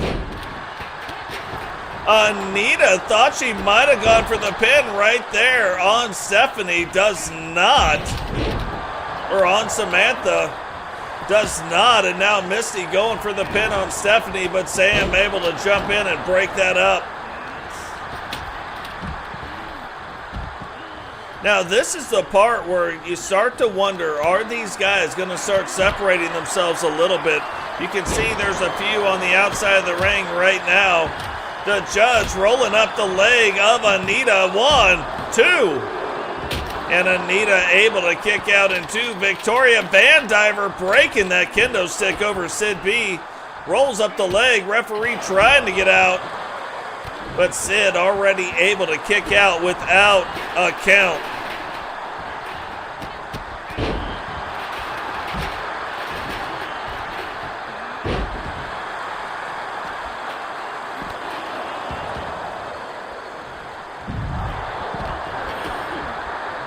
Yeah, there's no telling. Like, where does it go, Witcher? Like, we don't even know.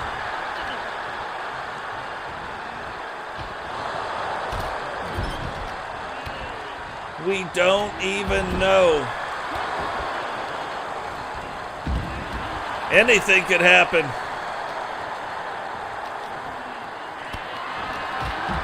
And now all but 2 of the wrestlers are wrestling on the outside of the ring. And look at that. That might be it. But Anita fighting to get back to her feet.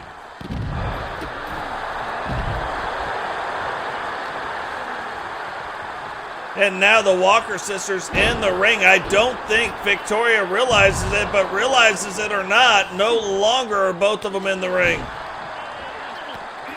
Anita now probably just going after any Walker sister she can find. And then oops the daisies.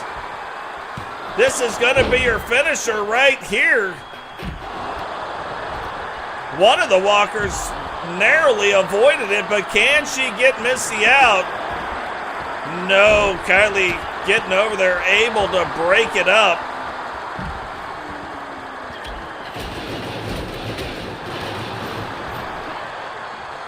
And back and forth, all of these women go. You know, at one point you're like, oh, this is how it's going to go downtown. This is what it's going to take to win this. This is how this is going to happen. This is what we're seeing right now. And then the next thing you know, it isn't going quite like that. They get it turned around. The judge trying to get the pin on one of the sisters, but the other Walker sister getting in. Now, didn't need there to be there to break it up, but still had to be there to do some of the stuff. What is going on, Herbie? Welcome to the stream.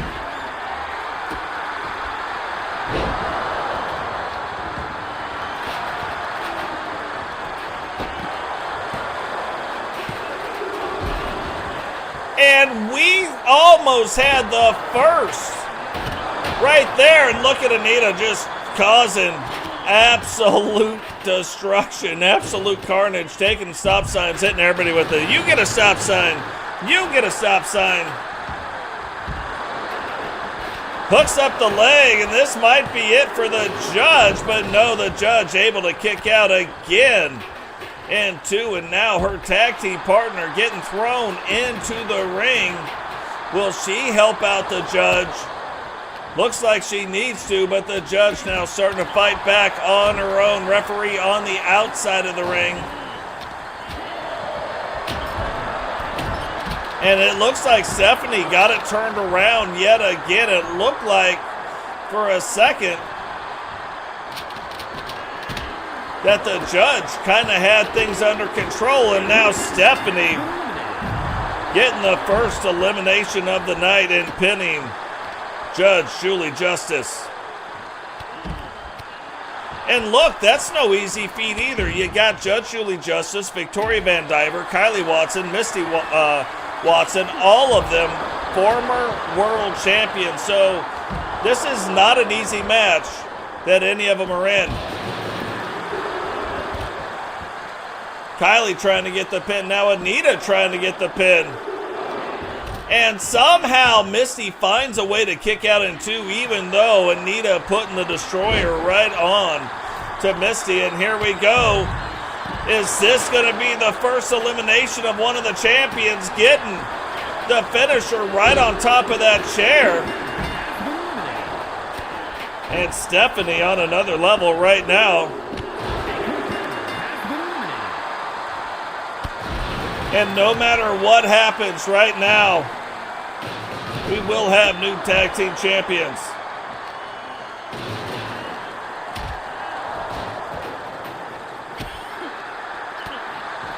But this is the part that I talked about. This is where now things really start to matter.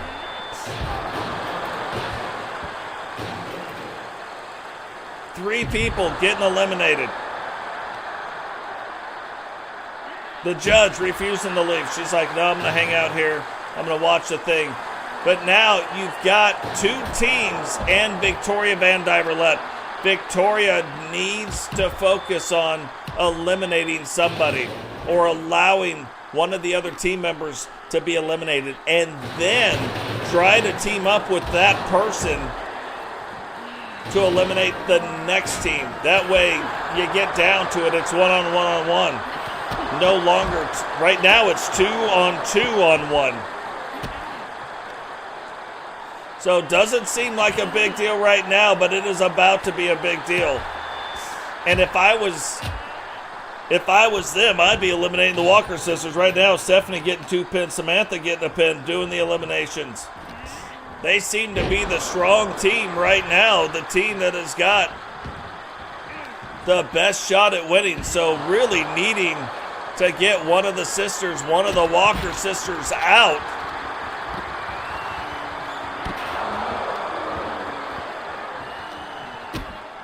I was going to say, is Sid B going to do it right here? 1, 2. And Stephanie able to kick out in 2. Now here's where a mistake could be made. Anita going after Victoria Van Diver. The teams probably want to leave Victoria in there for right now. Both teams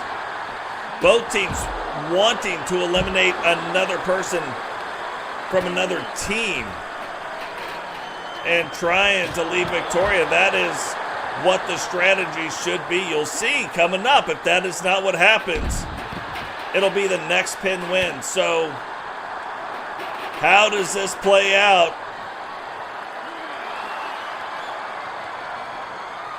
And that's the finisher. Is Stephanie going to get Anita out of this match right here? 1, 2, 3. So this is where now Sid B and Victoria Van Diver need to really try to team up and get one of the Walker sisters out, not each other. Oh, Victoria Van Diver just pulled out the brass knucks. The referee didn't see it. And now rolls her up. Anita almost getting put in her finishing move. 2, 3. And Victoria Van Diver able to get Samantha out of the match. And now it will be a one-on-one-on-one. Now, it doesn't matter how you win or how you lose or what you do. You just got to get to the winning part now. But there will be no 2-on-1 matches going on or 2-on-1 type of deals happening. So, absolutely, women being very smart about how it needed to happen and what needed to happen to put themselves in the best position to win. And it is down to Stephanie, to Sid B, and to Victoria Van Diver. Now, you look at Stephanie Walker, the smallest member in the ring right now, when you're looking at especially the height difference. So she is going to have to use the speed, her speed over power against these two women. Now Victoria Van Diver trying to get the pin right here and getting it. I honestly did not think that's the way it would go downtown, but right now, these two teams having a shot. The young competitors of Sid B and Anita T getting a shot at possibly winning those belts right now. Or will it be the veteran Victoria Van Diver and Judge Julie Justice? 1, 2, 3, and Sid B and Anita T bring home the women's 8-women tag team title belts. Here are your winners.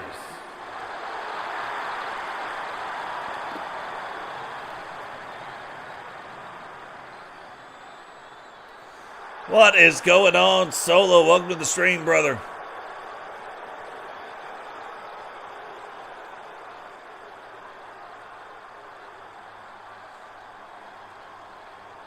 So the Destroyer and Sid B winning the WCW Special Series Women's 8-woman tag team title belts.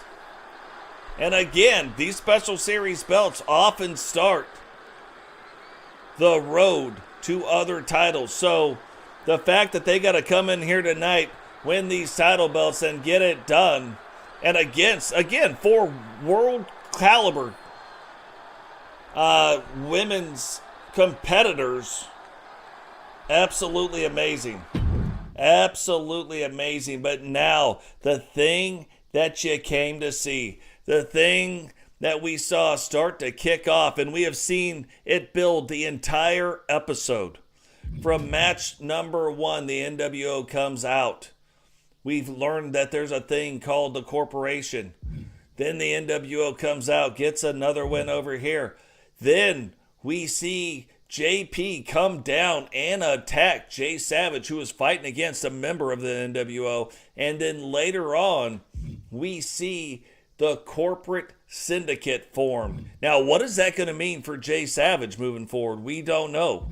We don't know as of yet. So what is it going to mean? Is he going to go back after his corporate? He built up the corporation, and then JP comes in, and him, Vipiro, Zach Hamilton, bam, just destroyed. Ended up joining the corporation, and now it's called the Corporate Syndicate.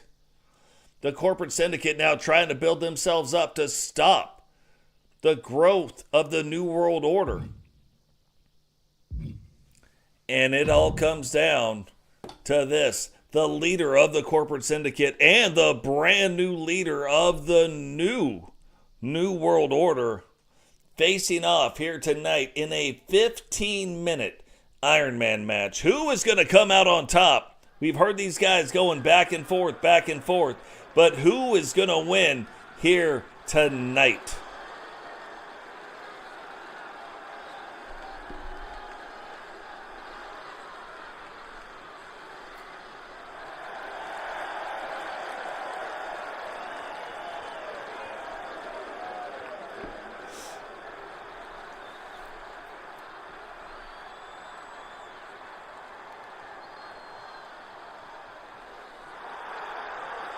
The following champion versus champion contest is an Iron Man match.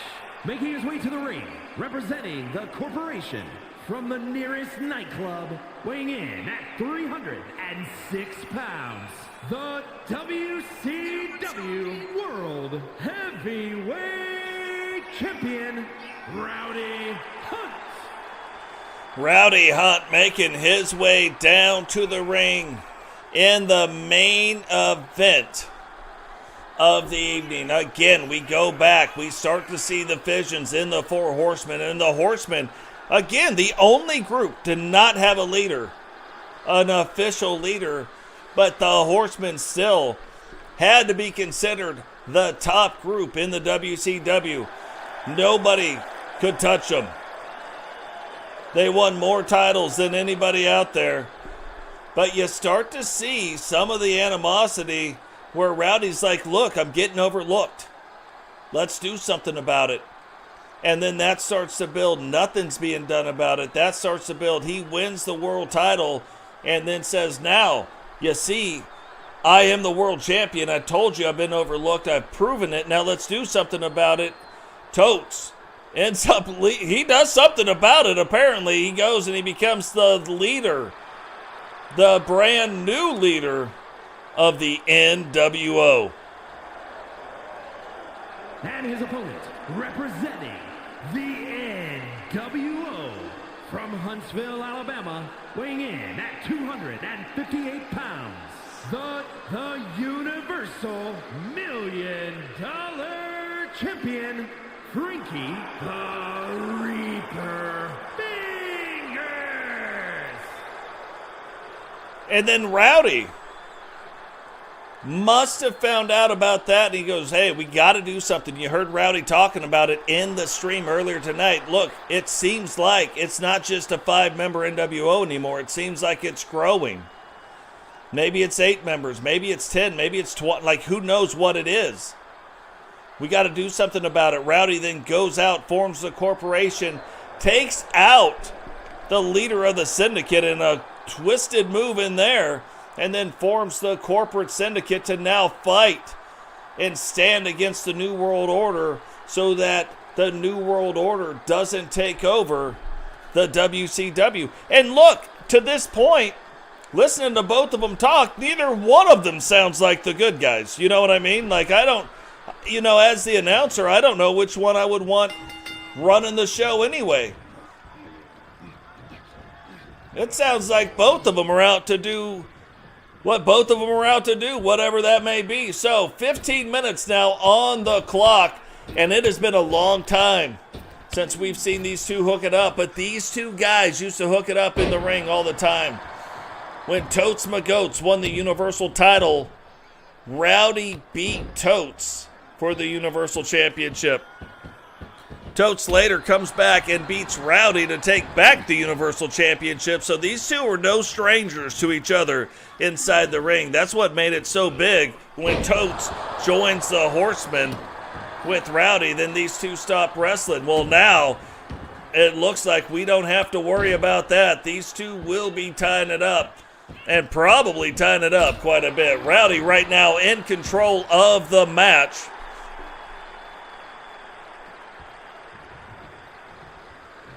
but tying it up in the match and now stomping that mud hole into Totes, trying to get the first point scored. And remember, guys, in the chat, I am going to need you to help me keep score. 15 minutes on the clock. When one guy gets a pin or a submission, we need to put it in there so we can keep track of what's going on. See, Sentinel's got the idea. Sentinel's like, hold on now, I am the foundation of this company.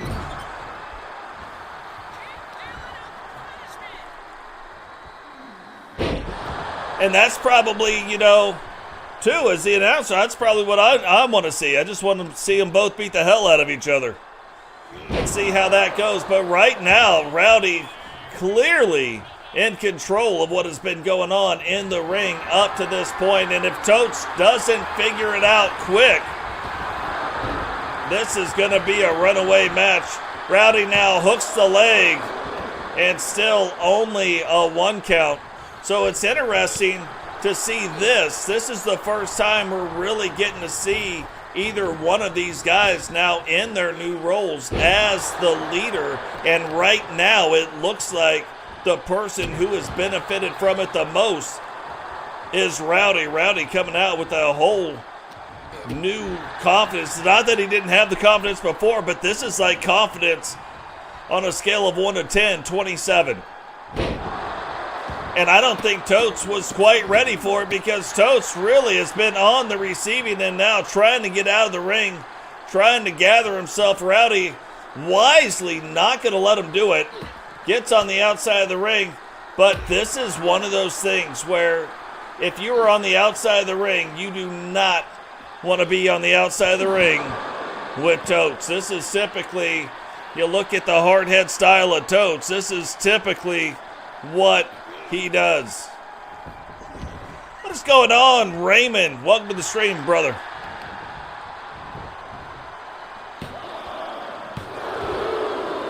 And whoa, Rowdy only getting the 1 count on Totes, but already on the outside, Totes getting a 2 count. Rowdy getting driven in, hit with the extraction, hooks the leg, 2, and only a 2 count. Rowdy able to kick out of the extraction. That is yeah, we're not worthy. You can hear the crowd chanting it right now. Maybe we are not worthy for what is going on. Totes going to get that stop sign, but Rowdy says, nope, that's green light go, buddy. Gets a big slam onto Totes, hooks the leg, 2. And Totes able to kick out in 2, but you gotta wonder, how many times are these guys gonna get pins, or how many times are they gonna tap out? Are they gonna turn it? They both have submission style moves as well. Are they gonna turn this into a submission match, trying to prove a point of getting the other one to tap out? I don't know, but look at those big right and lefts coming from Rowdy. Totes gets out of the way. Rowdy sidesteps him and picks him back and just throws him out of the ring. He says, forget it, I'm just going to throw him out of the ring. We're taking it out the trash. Garbage pickup is today, and we're going to go ahead and make sure it gets picked up. 5 minutes have passed in this match. We are still sitting 0-0. And now on the outside of the ring, Rowdy wanting to prove that maybe you don't want to get him on the outside of the ring either. Whoa! Totes, for whatever reason, tried to play it up to the crowd, and you want to talk about the wrong time to do that. That time happened just about 7 seconds ago. Now Rowdy going out, getting the trash can and throwing it. He just like, not only are we taking out the trash, I'm also going to bring an extra trash can just to help out with the sheer amount of trash. Totes now rolling out of the way. Takes Rowdy and throws him right in to that LED post. Throws him over right in front of the steel steps. And now going after Rowdy on the outside. And again, I said this, like, obviously Iron Man match. you would think that, yeah, the falls could count anywhere, but I'm here to tell you, I think they're only going to count inside the ring. Just to add another little wrinkle to it. See, the referee never leaving the ring, so they've got to be inside the ring for falls to matter. Rowdy now trying to pick up Totes. Totes turning it around. Flipping it around, running through with the lariat.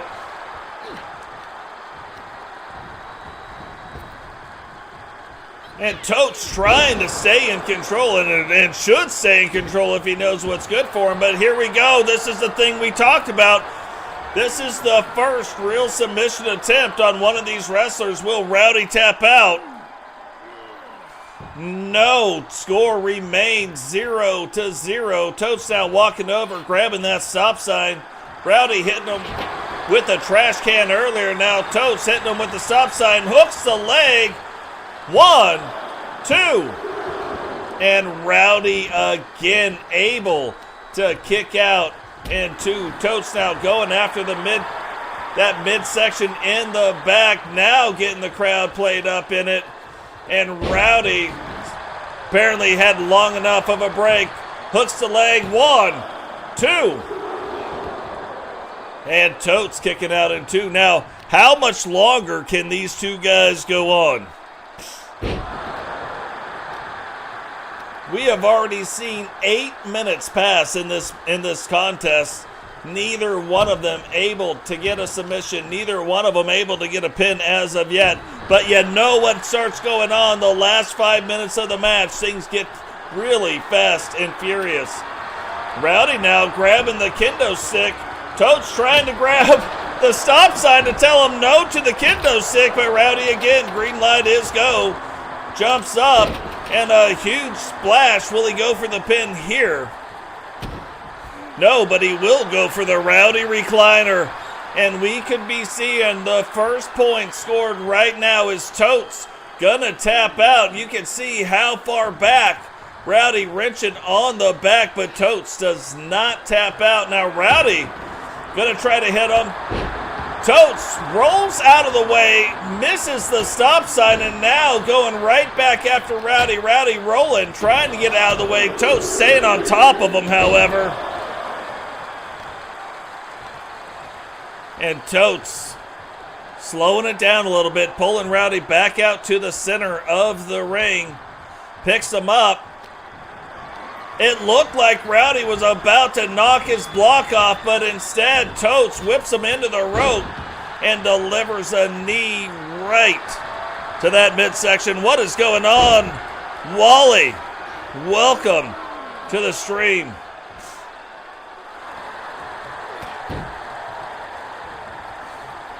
So both men going after it. We are getting down just past the 9-minute mark. Oh, Totes went to grab him, hook him in the extraction. Rowdy said, no thank you. Flips him around, huge slam. And that has got to be the first points right there. And it is. Rowdy scoring the pinfall. 1-0. But look at this. It's the Rowdy redemption. This could be the second point. 1, 2, 3. And that is 2 points really quick. And it is 2-0. Rowdy up on Totes McGotes. Now remember too, Rowdy, the WCW World Champion. Totes McGotes, the Universal $1 Million Champion. And 10 minutes now has passed in this match. Rowdy going back after that kendo stick and really delivering some shots right to Totes again. Totes trying to get out of the way. Both men now standing in the middle of the ring, toe-to-toe. But this is what we need to see in the chat.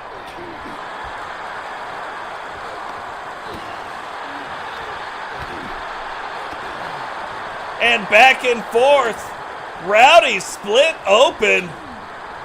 I am shocked Totes hasn't been split open. Totes says swing again, and Rowdy does. Like, I mean, I would take the invitation to smack Totes too, and now both men just going after it, neither one of them wanting to give up. And who comes out on top? Rowdy tries to hit him. And Totes too tired to even roll Rowdy over to go for the pin. Rowdy too tired to move as well. Totes gets back to his feet first and takes it to the outside of the ring. 3.5 minutes left in this match. Rowdy up 2-0 already. And Totes throws those in and then bam, puts Rowdy down in a Scorpion Death Drop maneuver right on top of that stop sign. So he throws the steel steps in the ring. Rowdy brings the stop sign to the outside of the ring, and Totes now throws him and the stairs to the inside of the ring. Here we go. Totes now trying to get Rowdy to tap out. Will Rowdy tap? He does, so that brings us 2-1 with less than 3 minutes to go in the match. What is this? Oh, that is an owie if I've ever seen one. Rowdy got back up. Totes, though, caught him right and dirty. And now both men again on the ground. Now it looks like he flipped him into those stairs, but Totes also paying a price.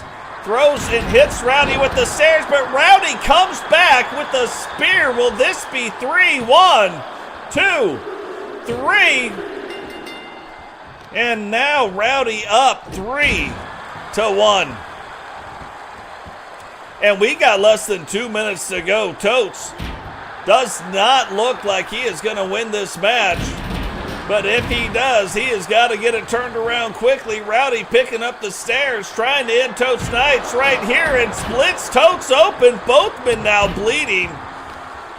And bleeding pretty solidly right from their head. 1.5 minutes remains. Totes gets out of the way, but he needs Rowdy inside the ring. That is the only place that the pinfalls are going to count. Rowdy knowing this, keeping Totes on the outside, and that is just really smart. A really smart wrestling move right there. Totes trying to get it turned back around. Hopefully trying to realize he needs to get him into the ring, but I don't even know, with both men being split open this way, with the kind of fight that has gone on, if Totes even realizes there is less than 1 minute on the clock.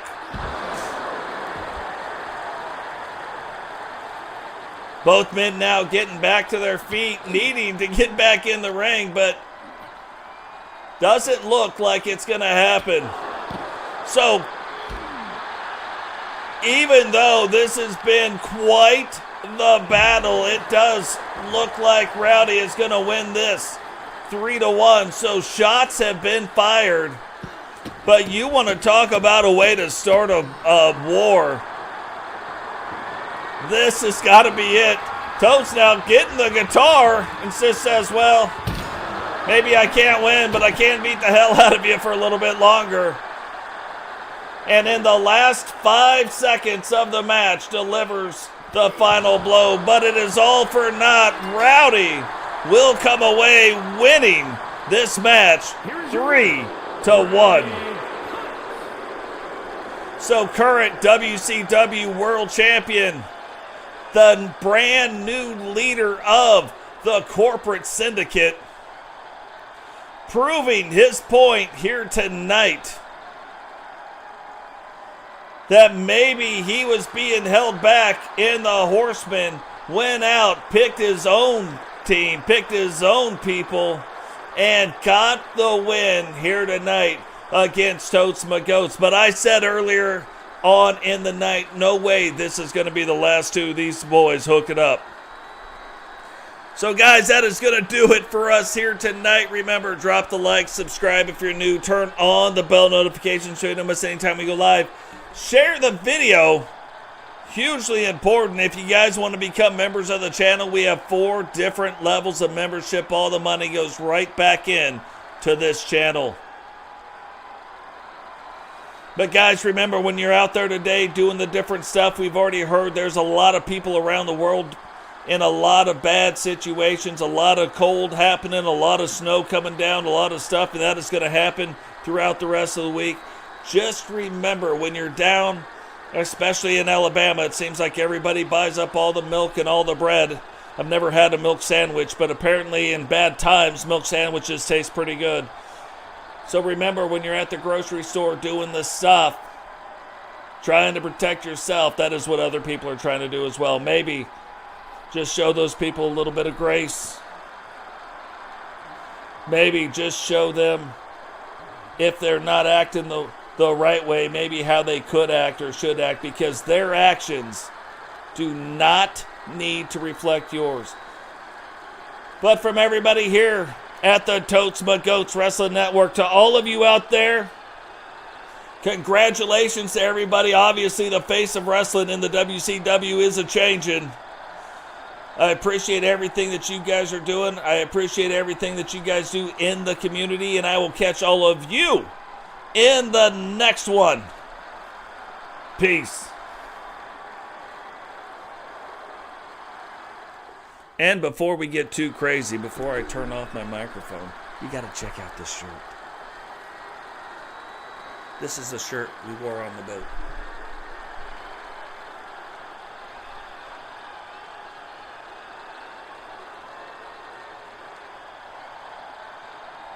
It says I like big boats and I cannot lie.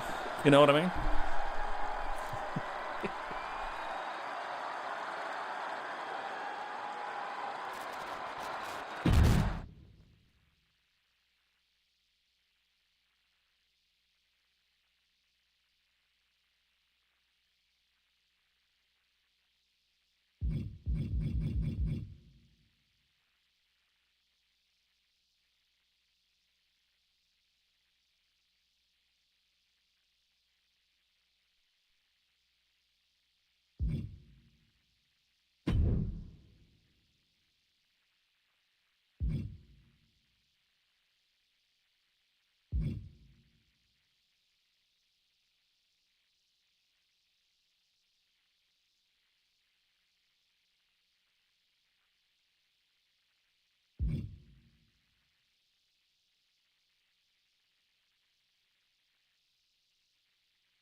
Here are your winners, Retribution!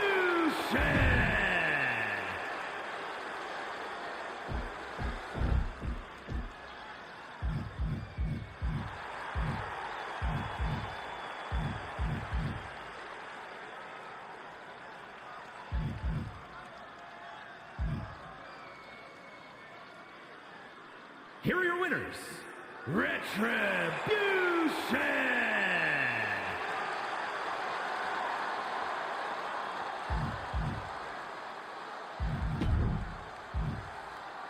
Here are your winners, Retribution! Here are your winners, Retribution!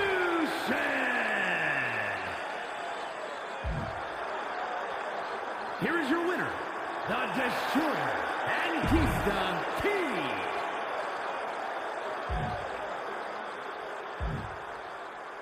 Here are your winners, Retribution!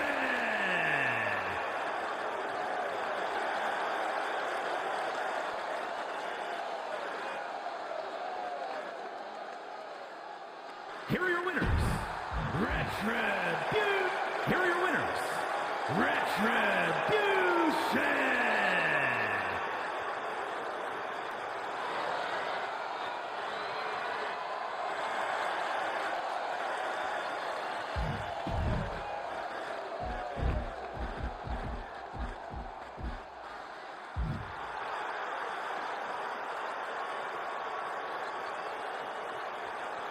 Here are your winners, Retribution! Here are your winners, Retribution!